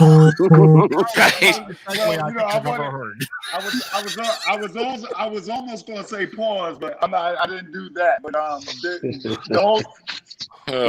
the whole thing about it is, Chad. You know, at least one thing that we could say is that when you leave this earth, and I am, it took me so long to get on here, not because of you guys. Because Marquise and Angus knows I am a internet idiot. It took me the longest to get on here, man. But the one thing, you know, we grieve. You know, I try not to be a desensitized person. We grieve a lot. But one thing that we need to do, we need to always learn from what the next person did. The one thing that you always want to try to do in your life is live and make a mark, like make a memory. And one thing that I could say just finding this out minutes ago is a little before I called in. He'll rest in heaven because he made a mark. You know, he did something that was very historic. I'm not one to get, you know, and I'm not one to get sad about celebrity death because people die every day. You know, like I feel bad about people that pass away every day, whether people know them or not. So God bless him. God bless him for living on the earth, walking the earth, and God bless him for making one of the biggest movies, one of the ever. We thought Blade was the maximum of what a black superhero could be until Black Panther come out. So he's not going away in secrecy. You know, he's not going away irrelevant. He's going away in an iconic moment. So God bless him and God bless his family, man. One thing I wanted to really say, and I caught bits and portions because I haven't signed into YouTube in 17 years. So I was like trying to find my passwords and all that, right? I was like, Mark, yo, listen, Angus and Marquis, they know. You know, David probably know this too. Sanford knows this, man. He knows I'm an idiot. He knows I'm an idiot, man. And yo, let me tell you guys, man. As far as and if I'm off base, man, obviously one of my kings, please correct me and just set me straight because I only caught bits and pieces of the conversation. Listen, at the end of the day, I'm gonna go vote November 3rd. I hope I'm not too far outside of the scope of the conversation. I'm gonna vote on November 3rd because as a black man with an 18-year-old a black daughter and a 39-year-old black wife and a bunch of relatives and brothers and people like that, I am looking at a situation in America right now. We've always been under the gun. We've always been under threat. But it used to kind of be like the guys. You know, like when you talk about violence, we would have never really thought about a Sandra Bland or we would have never thought about certain things like that certain years ago. Now everybody is under attack. So what I've done, I am a social rights advocate. I've had my jaw broken. I've had teeth knocked out of my mouth. I have been in New York City, Brooklyn, New York, stand up. I have fought with cops, fisticuffs and everything, grabbing guns. Hey, listen, that shit is over. Y'all can't hold me on that now. We've been Statute of limitations, man. Damn right. The limitations is up. What the fuck? Yeah, we banged out. We banged out. We've done the things that other people only talk about doing. The one thing that I would say to people for the most part, get out and vote. It doesn't really matter how you feel about Democrat and Republican. I think that as Black people in America, and even if you're not so much, if you're not Black, if you're like a righteous white person, or you're like whatever you are, you have to look at where we are right now. On the conversation, man. Am I the token now? Is that what that was for? No, you're a brother. No, you're a king. You're a king. You're a brother, man. Hey, look. Hey, let me tell you real quick. I'll token if I have to be, man. I'll take one for the team. Angus, did you just ask for my email? I'm so dumb on this. Nah. Okay. Nah, I don't know if I hit that by accident. My bad. Okay, but let me just say this real quick. All politicians are trash. All politicians are pieces of shit to me. Like they've never been anything other than pieces of shit. But here's why you need to vote, even when you think that you shouldn't. When you're a white person, or when you may even be an Asian people who hold like a big monetary, a big fiscal part of power in America, even Indian people that hold a big fiscal part of power in America. When you're a Black person, we have to do things portion by portion. We have to do them bit by bit. What I have found out when I talk to a lot of my people, that like when I have conversations in general, what we do is we come out every 4 years. We don't come out every year. We don't do local elections. We don't do community get-togethers. We don't do a lot of stuff. Important. We come out every 4 years, and we want to vote a politician in the office, and then we tell that dirty motherfucker to do for us. But there was something called Black Wall Street before. Even before Black Wall Street, there were other things that were very present, where Black people had proved that they can build their own infrastructure and they could do things. You cannot vote or say you're not going to vote for a president, and then once Barack Obama gets elected, you don't do anything else. You literally don't do anything else. Whether we want to admit it or not, the majority of our people, we sit around, just like we do with athletes and entertainers and with everybody, we keep waiting for someone to take charge. This is coming from a people with over $1 trillion in spending power. I am not a sheep. I don't like to follow people. I'm sorry, Angus. Go ahead. Let me. No, I want to kind of piggyback on what you're saying. See, I agree with you fully. You know what I'm saying? We just can't wait for the big election, quote unquote. You understand? It takes part in the smaller offices, the local offices, where you start to try to make change. You understand what I'm saying? I really believe that. You know what I'm saying? Because that's the whole thing. We don't get involved in those community meetings where you could learn about shit, zoning laws, stuff like that. We don't get involved in that. And that's why when shit pops up on us, we're like, oh, whoa, what happened? Well, if you took your fucking ass, hold on, if you took your ass down to the community in that you live in, those meetings and conferences, you would know, and you would be able to probably affect change. I think Angus, I think that one of the most glaring examples is, I've traveled the world 2 times. I'm very fortunate to say that I've done it through entertainment and sports and things like that. And one thing that I can really say is that I have learned from the places that I have been. I have seen it with my own 2 eyes. We're not involved. I've been to PTA meetings when I lived in Brooklyn. There were 3 people there. And I was like, where the fuck is everybody at? Like, where are we at? Like, you wanna change, but you're not showing up to voice your opinion or strengthen yourself for the change. You just said, I put you here, do for me. Look at the Trump supporters, right? When you think about Trump supporters, what they do is they are inactive people. They're just inactive. Like, it's just like white supremacy. We need to extend white supremacy, and he offers us the best glimpse of white supremacy. Now, how is it? What is tactical? What are the facts? What are not the facts? None of that stuff matters. We got to be involved. And by the way, if you're going to be involved with anything, you got to be willing to bleed. I know that, and that could be emotionally, that could be tactically, psychologically, or it could be whatever you want.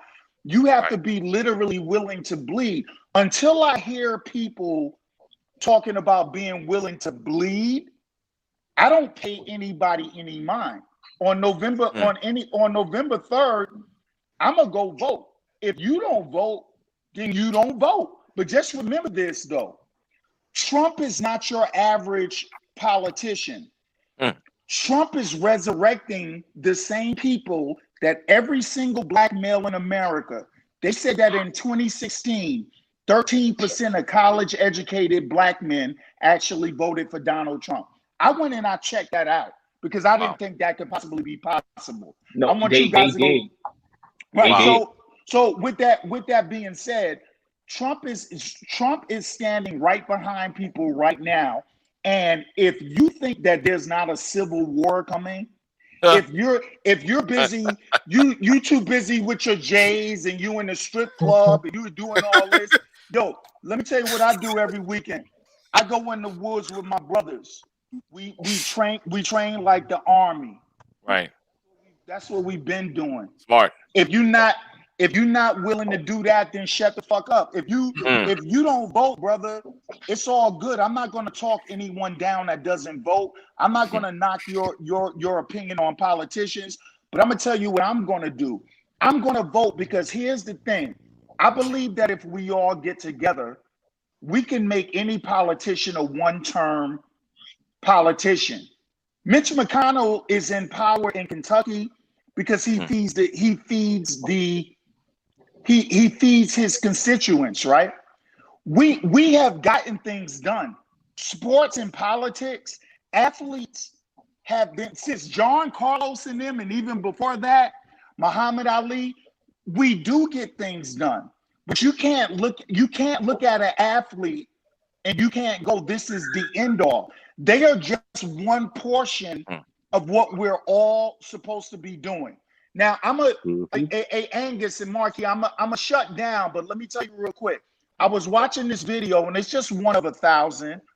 It was a black woman that went into an Asian beauty supply store, and they thought she stole something, although clearly the woman didn't steal anything. And so they locked her in, they kidnapped her, and they locked her in the store. When the cops came in, they clearly went right on the side of the store owner, even after the black woman showed that she didn't have anything on her person.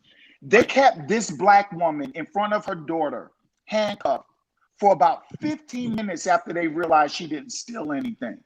What you got to realize is the truth of the matter is when you deal with our communities and when you deal with our people, you know what happens the very next day in a lot of black communities when we get violated? We go back to where our convenience is. And if you keep going back to your convenience, and if you're not willing to die, and if you're not really willing to stop looking at your brother and screw facing people that you got to stand back to back with when everything get good, if you keep saying all white people are bad, if you keep defining everybody by color rather than character, what's going to happen is we'll always be here because that's why we're here now. So like what I would tell, all white people are not bad. All black people don't steal. All Asian people don't know fucking karate. It's like it's just not the way that this shit works. So for anybody that doesn't want to vote, I say, yo, do your thing because you don't matter. You have to realize that it comes a point in time where you don't matter. You can give me any kind of narrative that you want to do, but here's what I know. I would rather, if I got to deal with a devil, there's no way under the sun that under Biden, and by the way, white people are not devils for white people watch. That's not what I meant like that. Take it how you want to take it. But there's no way that Biden and Harris right now would have 180,000 deaths in America from a disease that they called the hoax. There is no way that any politician would do that except for a guy that is all about himself. If you're not going to vote, if you want to over intellectualize and be the super woke hotep dude, knock yourself. Yo, listen. Knock yourself out, because let me tell you something. You don't even have to vote for Trump or Biden. I hope Right, well, people do know that. Kanye, they say Kanye gonna get 2% of the vote. Yeah, so if you don't want to vote for them, you can Mm-hmm. just vote for whoever. Because this why, listen, this is why I tell people: if you voted before, you know you don't have to vote for the main two people that's going against each other.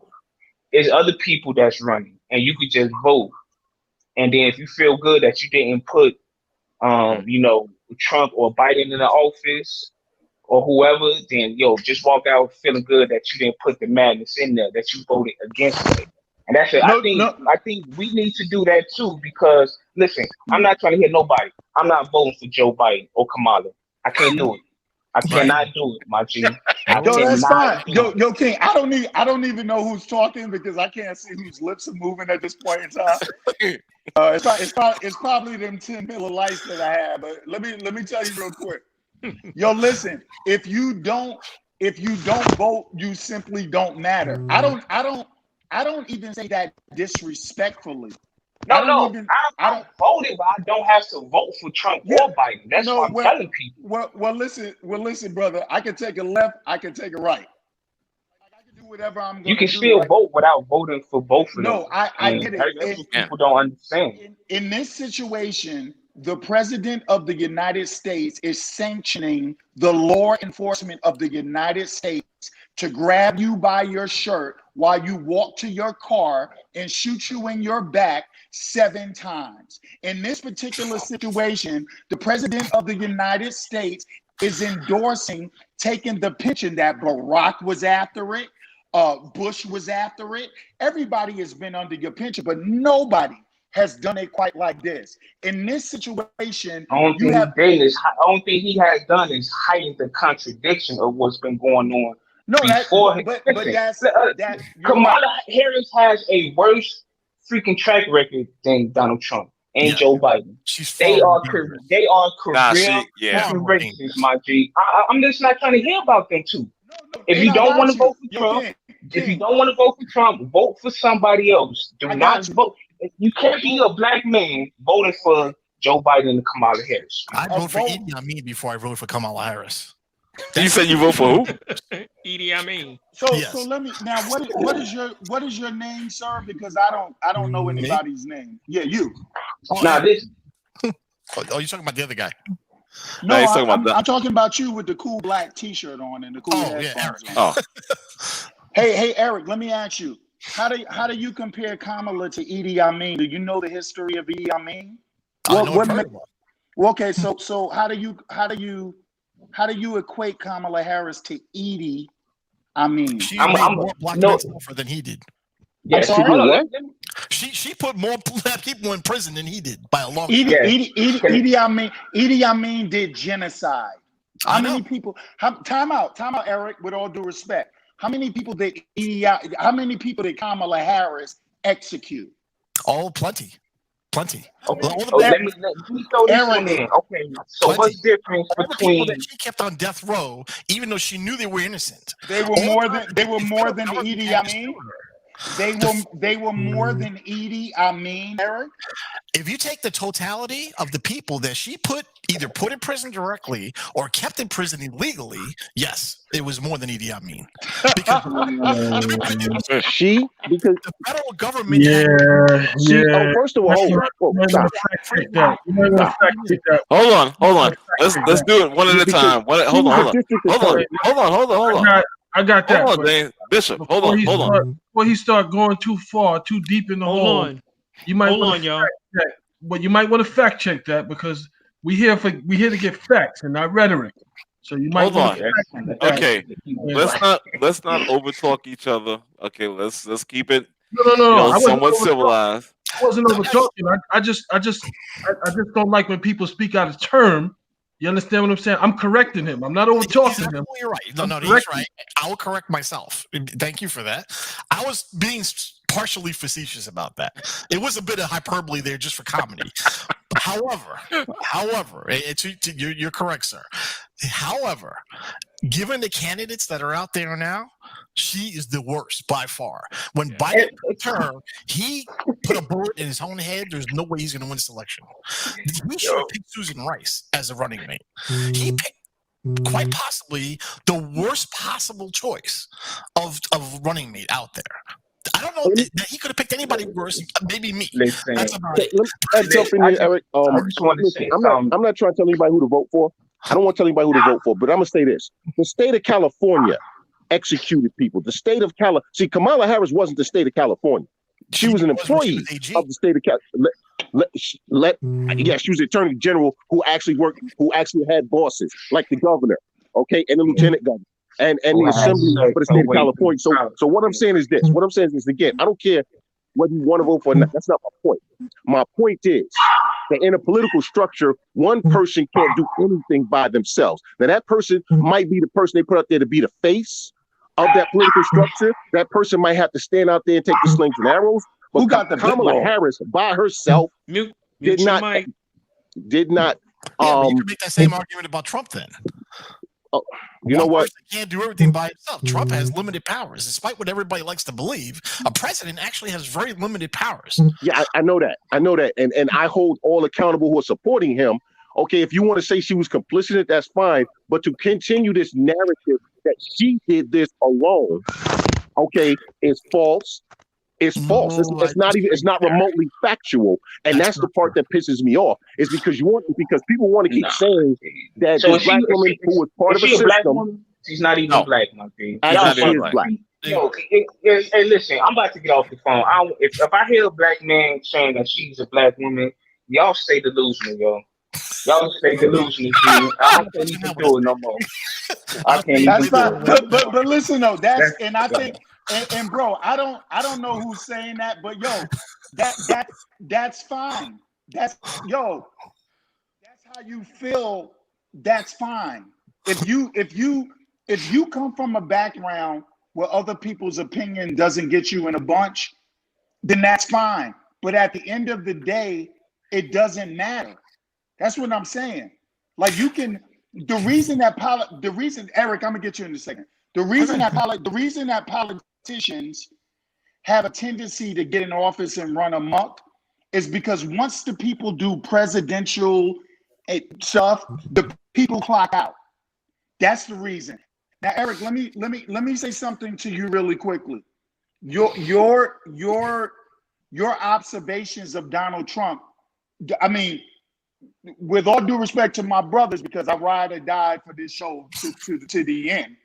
With all respect to my brothers, I really did give you a pass. Usually I don't do this. I kind of gave you a pass when you compared a Kamala Harris and Joe Biden and Idi Amin. We let that slide. We know you were. We know you. Well, Eric.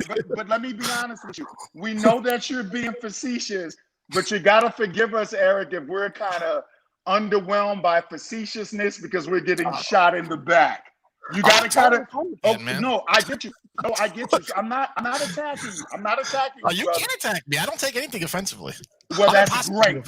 Well, Eric, that is great. So me and you would be best friends. That's great. So let me just say this real quick. Nobody cares. At the end of the day, here's the reality of it, right? You can get on a ticket and you can vote down off the two lead the front runners. You can do that if you like. The bottom line is, you know that no matter what you do, Eric, I'm not talking to you directly. I'm talking to anybody. Like you know that when you vote off, you're literally giving one person your vote, or you're literally taking a vote away from another person. If you want to walk away from the polls, and if you want to hammer dance up out of the polls, like I showed them Democrats. Let me tell you something really quick. You are not affecting a multi-millionaire politician. You might think that you are, But what the multimillionaire politician knows about you that you might not know about yourself, they know that you're in power. Eric, when you said that a president's power is not as much as we think it is, can I ask you a question? If we're still in a democracy, if we're not in a dictatorship, why the fuck is Donald Trump pulling mailboxes out of neighborhoods to prevent mail-in voting? Why doesn't the president of the United States even know the difference between he's like, yo, you know, that okay, I do it one way. You do it they're the same fucking thing. He's just a fucking idiot, Eric. At the end of the day, you do not go to these extremes to prevent people from exercising a constitutional right if it doesn't matter. If voting doesn't matter, then because here's one thing I always say about my people, and once again I'll clock out because I love every single one of y'all, even though the brother I really want to debate, he clocked out, man. I was trying my best to get on there to get him. I don't even know who the hell. Well, peace. Yo, here's the thing. If you're gonna sit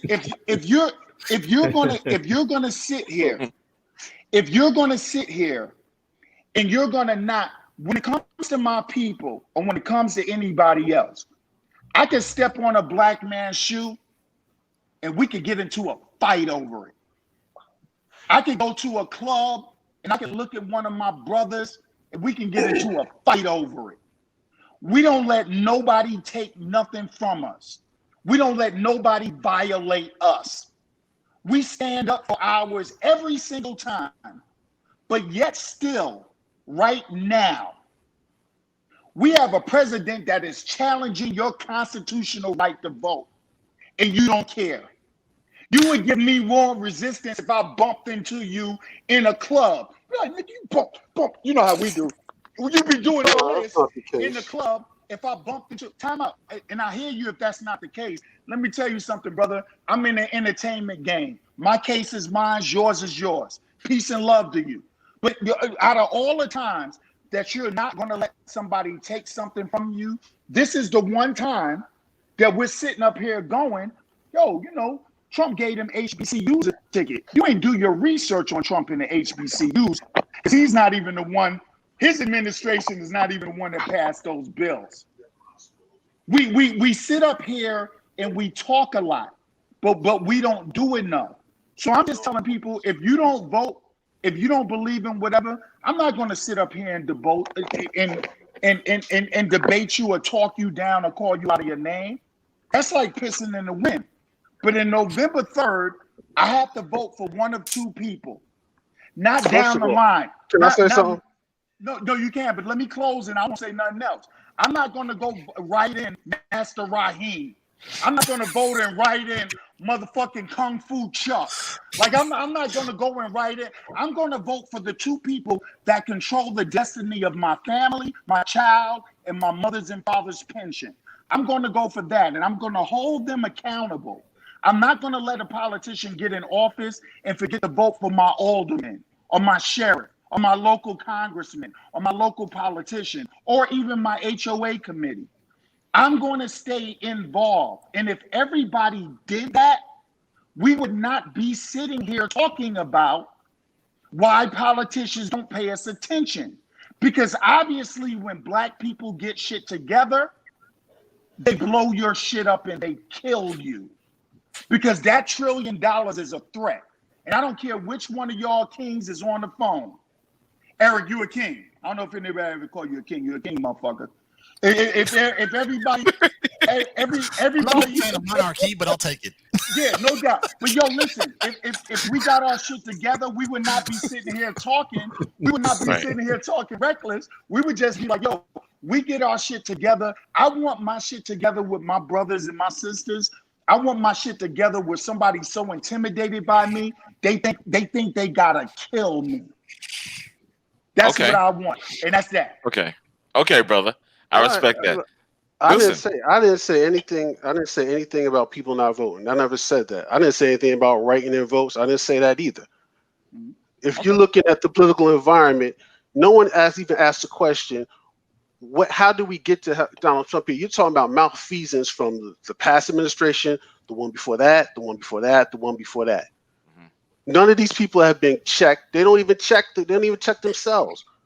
And for politicians say that they don't know, they know how can politicians know what's going on in Ukraine? How can they know what's going on in Belarus? They know what's going on intimately in these other countries, but they're trying to say that they don't know what's going on in these cities, these districts that they're supposed to represent.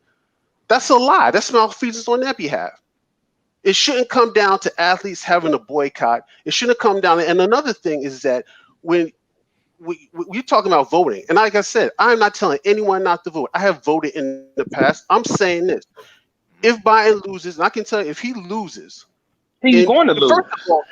First of all, he's going to freaking lose. First of all, in a sane world, a sane country, which this is not, because this is an open air mental asylum, he should be up by 20 points, which he's not. But when he loses, because they want to talk about Russia and all this other bullshit or whatever, yet they get involved in more countries than any other place on the planet. But when he loses, you'll have these same people on TV. They'll blame black folks who didn't come out to vote, but they'll have nothing to say about all those white folks down south, all those white folks in the Midwest, all those white folks in the North and Midwest who vote for these same parties over and over and over again for the last, 50, 60, 70, 80, 100 years. And no one calls them out on their behavior. They don't even check themselves. This country's in the position it is right now because you're talking about specific individuals. If you're talking about from top to bottom, so you're looking at most of the 46, 45 of the presidents have been white. So you're looking at 44, they've been white. So they control every facet of society from top to bottom. Yet they don't check themselves. They can go around, they can blow up Tulsa, Oklahoma. They didn't check the behavior of those individuals. They didn't put them in jail. They can drop bombs at Hiroshima, kill people. They didn't check the behavior for that. They can go to Vietnam and kill tons of people. They didn't get checked for that behavior. All that. They can go over there. They can blow up Libya. They didn't get checked for that. They can have prisons, build a prison, off-site, a black site prison in Chicago, Homan Square, and no one gets checked for that. But and matter of fact, I want Biden, I want Kamala Harris to win because I want them to win so everyone can see the status quo exactly for what it is. Because the status quo is what gave us Donald Trump in the first place. Because they know damn well what they should be doing, but they're not. Because you know why? That $1 trillion that black folks have, if they got that money, so Oprah, Michael Jordan, all these people, how come they aren't buying politicians like Sheldon Adelson or Foster Friess or some of these other wealthy white dudes who are putting money in the coffers of all these politicians, buying them, making them do what they want to do? Why aren't they doing that? I'm just asking a question. Can I ask one question? The election of Donald Trump, this is a difference of opinion. I respect your opinion, bro. This is just an observation. Just an observation. No doubt. One love, God. Love you. I deem it as an opinion, and that's fine. That's fine. Here's the thing. Donald Trump is a result of America's black hangover. Donald Trump is just in the result of 8 years of a nigga in office. That's really what this is, because I want you to think about it. I couldn't agree more. Let me tell you something. Let me tell you something really quickly. That's so freaking true. Donald Trump was a diehard Democratic-minded person. Do you know when Donald Trump went Republican? When Donald Trump realized, he was like, "Yo, I could run for office and get popularity," and He said, "Yo, you can't do it democratically because it was over a woman's right to choose." And Donald Trump was actually an advocate of women having the right to choose over their bodies. And once he was told that in order for him to rise up the ranks, please do your research because I don't want to say anything that anybody doesn't check out. Once it was told to him that, yo, Donald, if you agree with that, you'll lose the whole Christian delegate, you'll lose the whole Republican Party. And Donald Trump said, "Oh, is that what it is? I could do that." And Donald Trump turned into a pro-lifer. Let me tell you something. This repeated thing that we have, there is nobody that is getting at you to take your rights away from you at this level if you are so meaningless. If this is so status quo, nobody is getting at you at this level right now for you not to be heard. So like I said, I don't knock brothers and sisters that don't vote. Because to be honest with me, and I always say it respectfully, some people take it wrong, some people take it right, or however they take it. But what I say is, it really doesn't matter. You're going to go into a ballot, and you're going to vote for motherfucking Shaquifa because you can. I'm not yo family. I'm not talking to you. I'm not talking to you personally. You're gonna go in the thing and you're gonna vote for fucking Shaquifa. And you're gonna come out of that thing and you're gonna say to a Democrat that has a net worth of motherfucking 10, 15, 20 million dollars, I showed you. And then the police force commissioned by Donald Trump, the 17-year-old mass murderers that cross state lines and shoot down unarmed people, and then they release. Whoa! You dead wrong about that, man. Dead wrong about that. Hell. Let me tell you, the people he shot were armed. They have it on video. He had a gun in his hand. Nah, those cats weren't armed, man. What, with a skateboard? No, he shot having a skateboard with a 9mm in his hand. Eric. Oh, come on, man. Eric, send me that link. Eric, you better send me that link. Somebody give Eric my shit. I'll send it to you. It's right on Facebook. I posted it in the group. No. Eric. This is not clearly Facebook. can see a 9mm. No, we're talking about life. We're talking about real life. Send me that link, I'm Eric. talking about real life. Send me the link. Hey, Angus, give Eric my shit, please. Hey, I Mac. love you, E. I love you and I love you too. They broke the whole video down. Not only did the guy have a gun, his best friend got on Facebook the next day and was talking about how they were planning on killing him. Eric, that's fine. Send it to me. But Eric, do you also know that this kid was at front row at a Trump rally? Have you seen his parents? Have you seen his two parents? But that's got nothing to do with the fact that he was legally allowed to do what he did. No, he wasn't. He's underage. Eric, he is underage to possess a firearm. That's the only law he broke. Only that. And even that has a provision in it. Well, Eric, it's only that. So, Eric, listen, let's look up later. I'm going to sell you some crack. And then after I sell you some crack, I'm going to go out and shoot somebody in the face. So you can go. All right, fellas. The only thing Jeff did. Hold on. Hey, Mac, let me ask you a question. I might have to resell it for a profit, but I ain't gonna you can. I'm with that. Let's go. I want to ask Mac a question. Okay, Chandler, go ahead. Mac, where's your family from?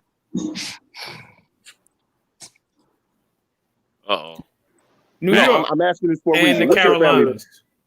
But they're also from the Caribbean, right? The Carolinas. But don't you? No. I have family. Hold on. I have family that married into my family who are from the Caribbean. Okay. Are those people black?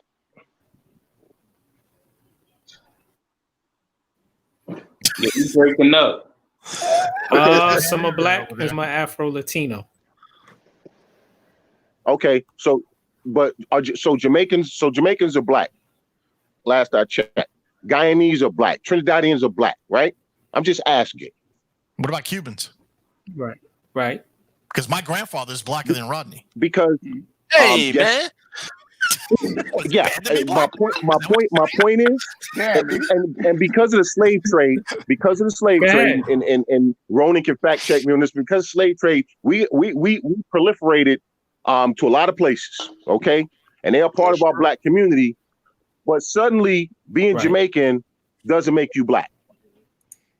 No, I'm just curious. Wait. The thing that I get mad about is don't push this bitch as an African American.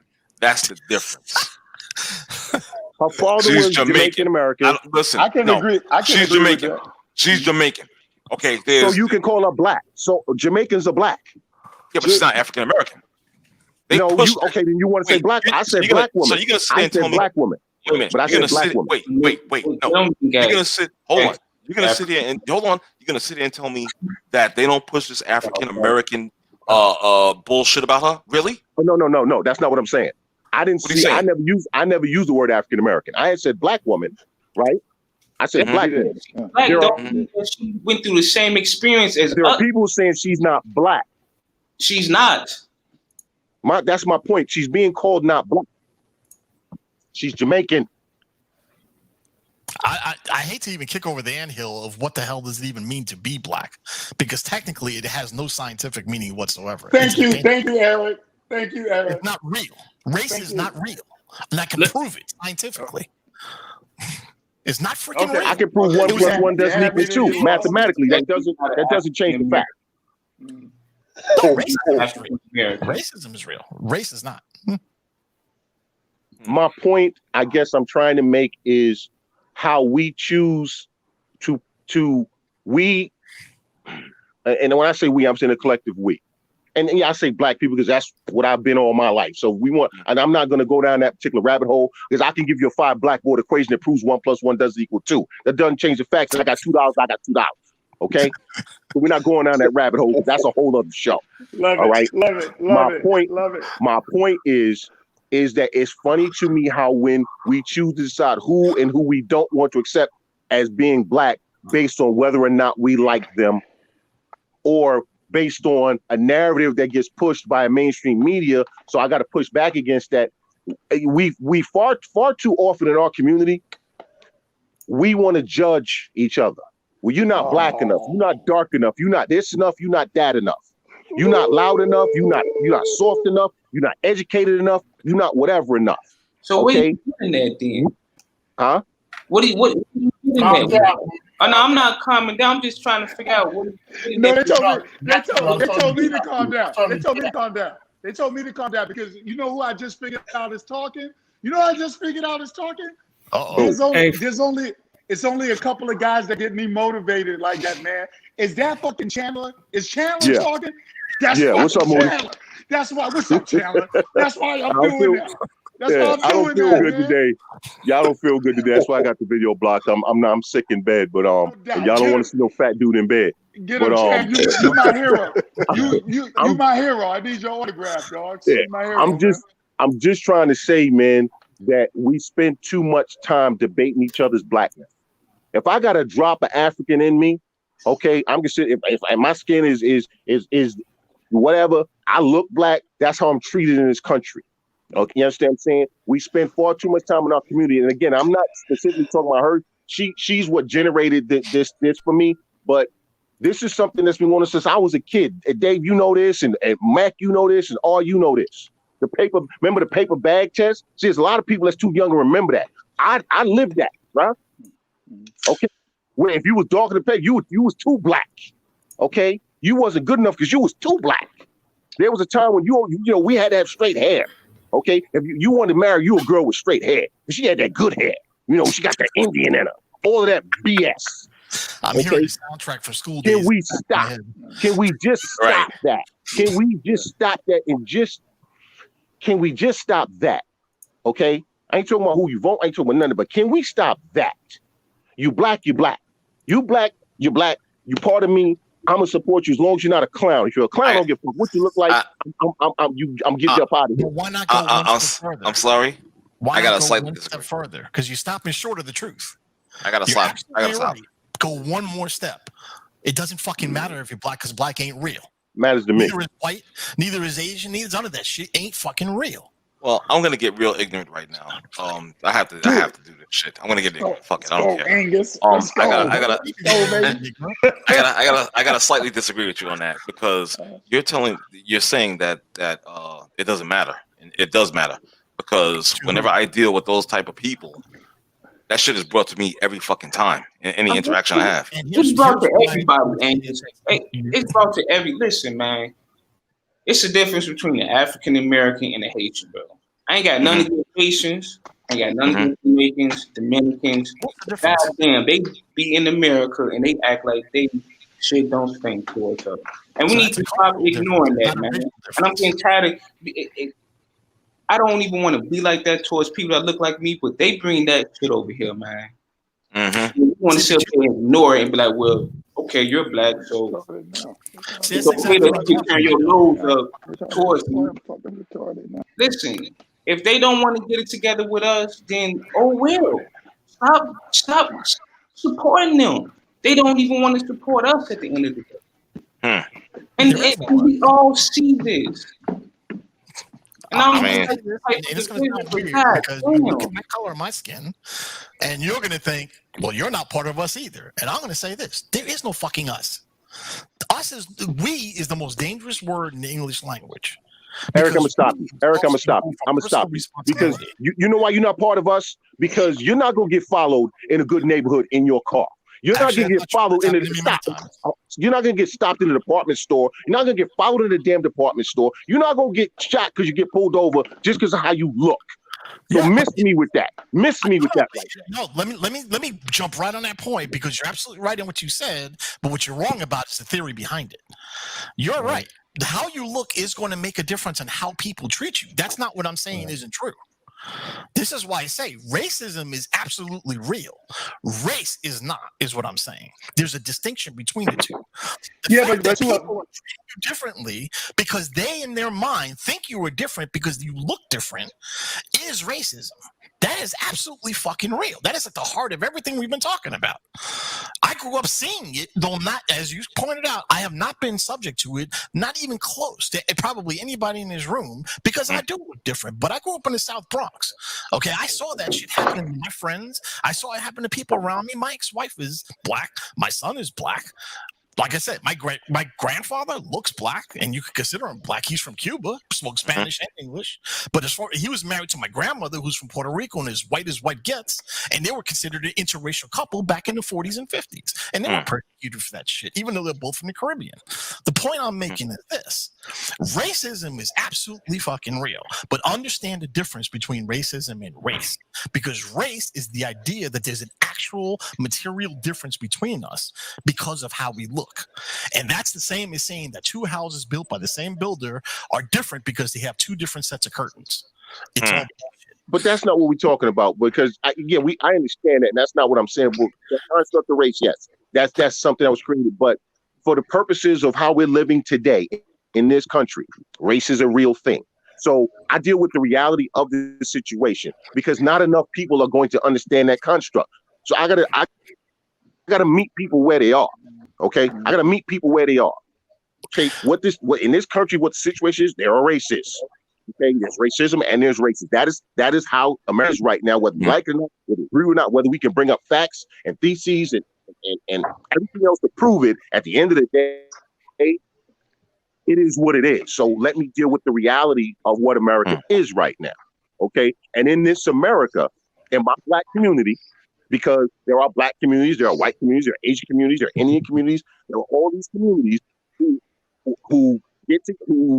are grouped either purposely by the government or because they choose to be. Take, for instance, Silver Spring, Maryland. Go to Silver Spring, you'll see nothing but affluent black folks living in Silver Spring, Maryland. It's a beautiful place. And there's other places like this. They choose to live amongst each other. They do that. So that happens or it's purposely done like the projects in Brooklyn I grew up in. Marcy Projects. Coney Island, the building, I'm saying? Well, born in Coney Island, lived on Vernon Avenue, okay? Where they built those projects, the houses. They did the same thing in Detroit. They've done in other places. So I deal with the reality of the situation. And because of how that was done, that then created a caste system in our own communities. And I'm just asking, can we stop the caste system in our own community? Because my experience, first of all, my understanding is, and I don't know my extended family. My understanding is my mother is actually from Bermuda, from Nassau, the Bahamas. Okay, so technically, I'm not black. Okay, because my mother's from Nassau, the Bahamas.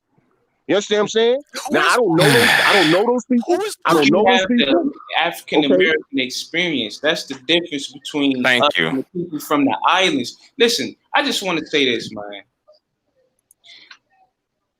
I'm not gonna go back and forth with the whole if somebody's black or not. If you was born and raised on this land and you experience what the average African American experience, you are African American. If you was born in Jamaica and you just came over here when you was in your 20s, bro, you're a complete Jamaican and you haven't experienced what we experienced. It's just that simple, man. I'm sorry, I agree. I agree. I do too. I do too. I agree. It's about the experience. It's not about your skin color, and that's what's messing us up. This is why people want to vote for Kamala. Man, yo, do y'all thing, man. I'm not for to vote for somebody who said they smoked weed in 1980s listening to Tupac. You got me messed up, bro. No, yo, listen. Once again, you're right. He's trying to play on the African American experience and trying to make it seem like we freaking stupid and don't know that she did not experience what the average black woman in America experienced. So stop acting like you're down for us. And she needs to be smacking her mouth. Hey, brother, let me say one thing. If that wasn't a quote unquote what people perceive. Oh, by the way, Eric, I understand totally what you're saying, but let me tell you something really quickly. Because I train with police officers. We do self-defense and we train and we do all that stuff. Let me explain something to you. When they get a call, ain't nobody saying African American, ain't nobody saying shit, it's black. No, I agree with you. 100%. No, come on, no, but so the whole racial construct, that shit sound great on paper. I see a lot of stuff on paper, it be looking good than a fuck, man. And then like when you got to deal with it in reality, it is what it is. Black, you're right. But you're saying the same thing I'm saying, man. No, that's why I make the distinction. I say racism is real. Eric, I'm not telling you you're wrong. Black is not a race. Black is a color. We understand that. But you have to remember, we live in America. They go black, white. Those are the two races that war all the time. If you've ever noticed, huh? Do you know who started that? Because you can trace that to one person. One person started that whole concept. Started in the Iberian Peninsula back during the 16th century.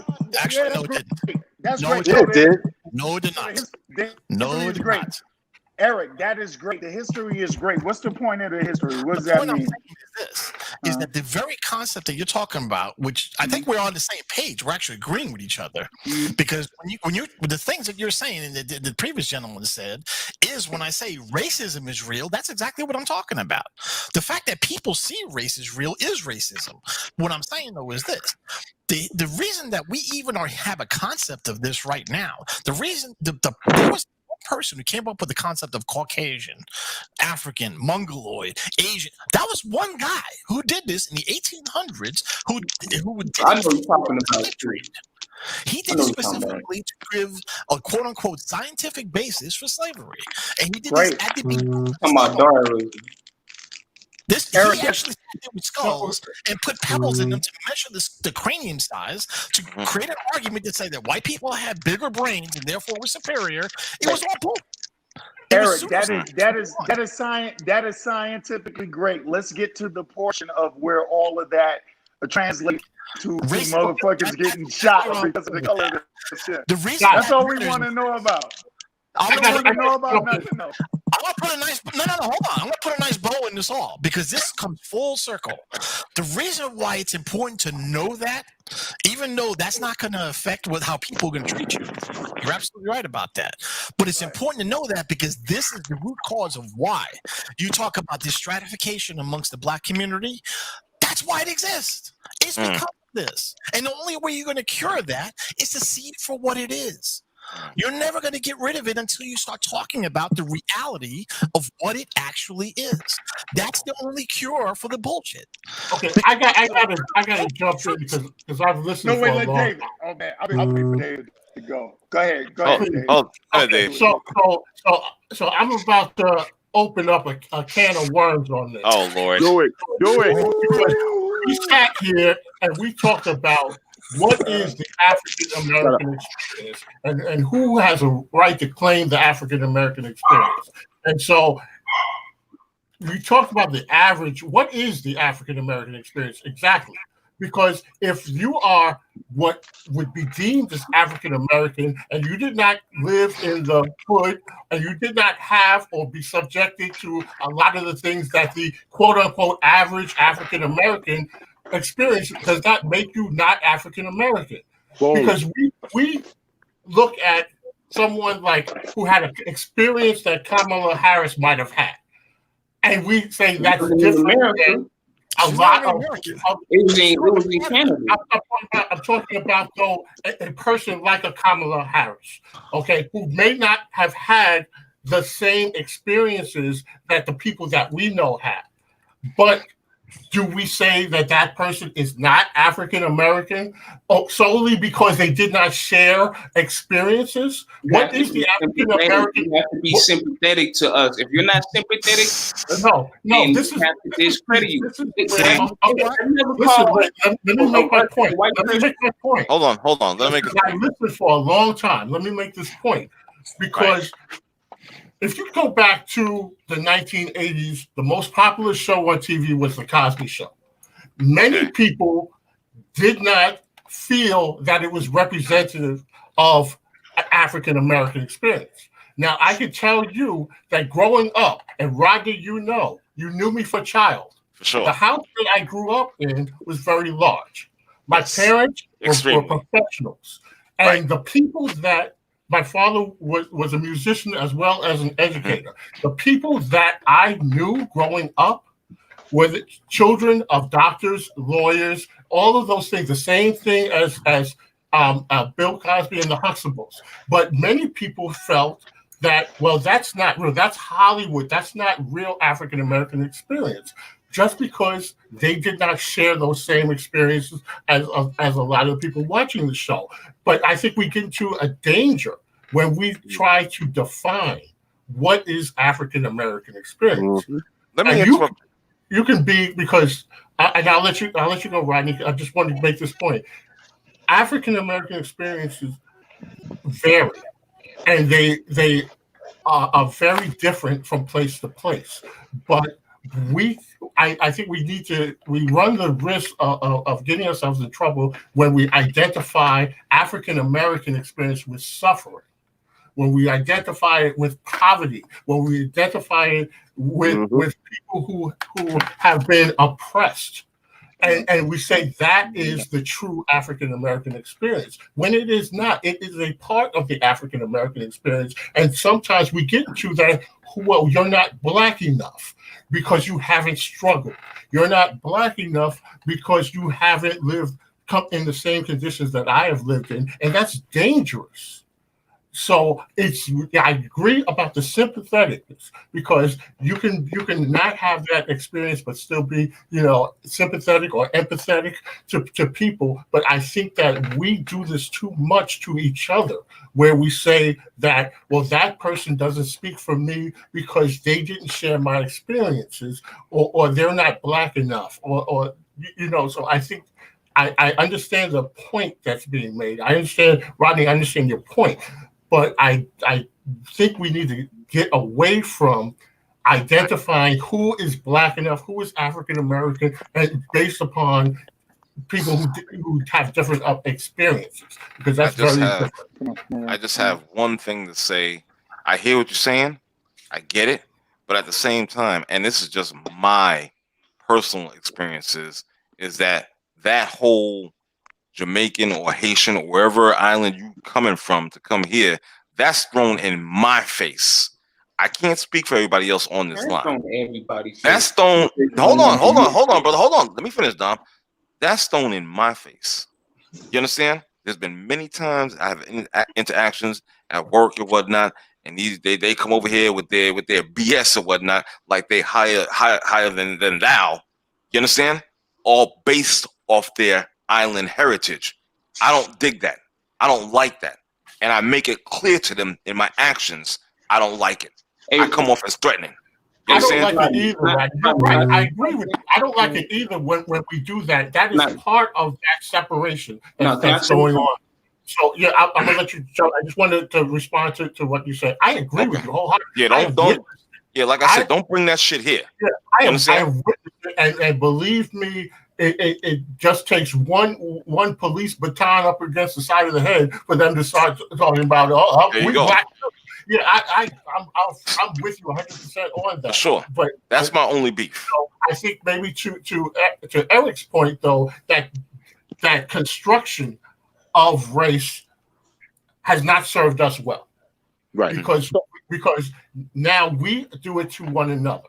Right. And so because the people in the Caribbean, what happens is that they saw the worst of us, because that's the examples that were given through the TV shows that they saw and so forth. So when they came here, their attitude was, first of all, if you were from Haiti, you've got your own freedom through revolution. And so I've spoken to many who said, why don't the black people do it here? Well, one of the differences is why it wasn't done here is that in the United States, though, you had the difference between the United States and the other places is that the United States was created because people wanted to establish a life here from Europe, and so they weren't willing to let that go and go back to England or some of the other places. Whereas in Haiti with the French and other places with the Spaniards, it was an economic thing.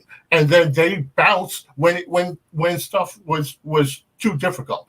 And so here we have the only place where you had the slaves now having to live with the former slave owners and create a country out of that, and that's where the resentment lied. So when they came here from the Caribbean, their attitude was, well, I don't understand why you don't pull yourself up the way we did. Well, their experience was much different.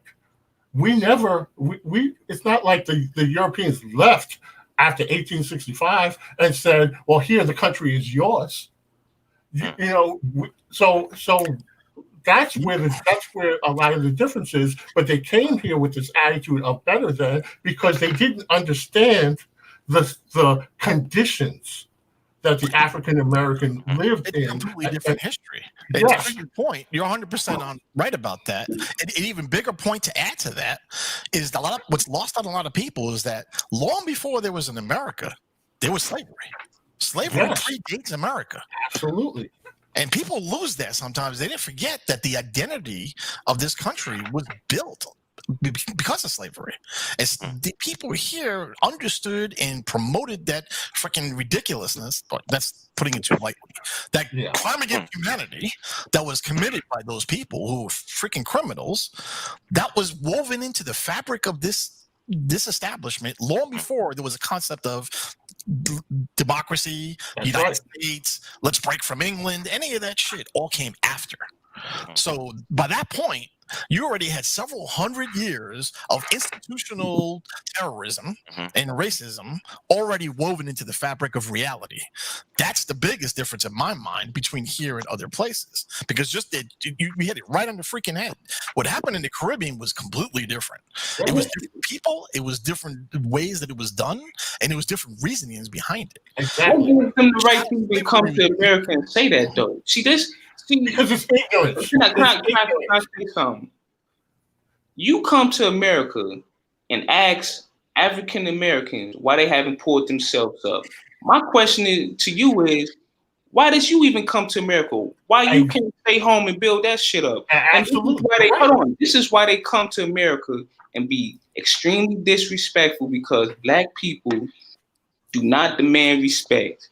Only thing you got to do is let them know, don't come over here disrespecting us, and then when you get bust upside your head, you want to claim that you're one of us. And if you do that, you better stay over there. When they bust you upside your head, stay over there. But we keep thinking everybody that comes from everywhere else into this country is going to be our friend because they look like us, and they not.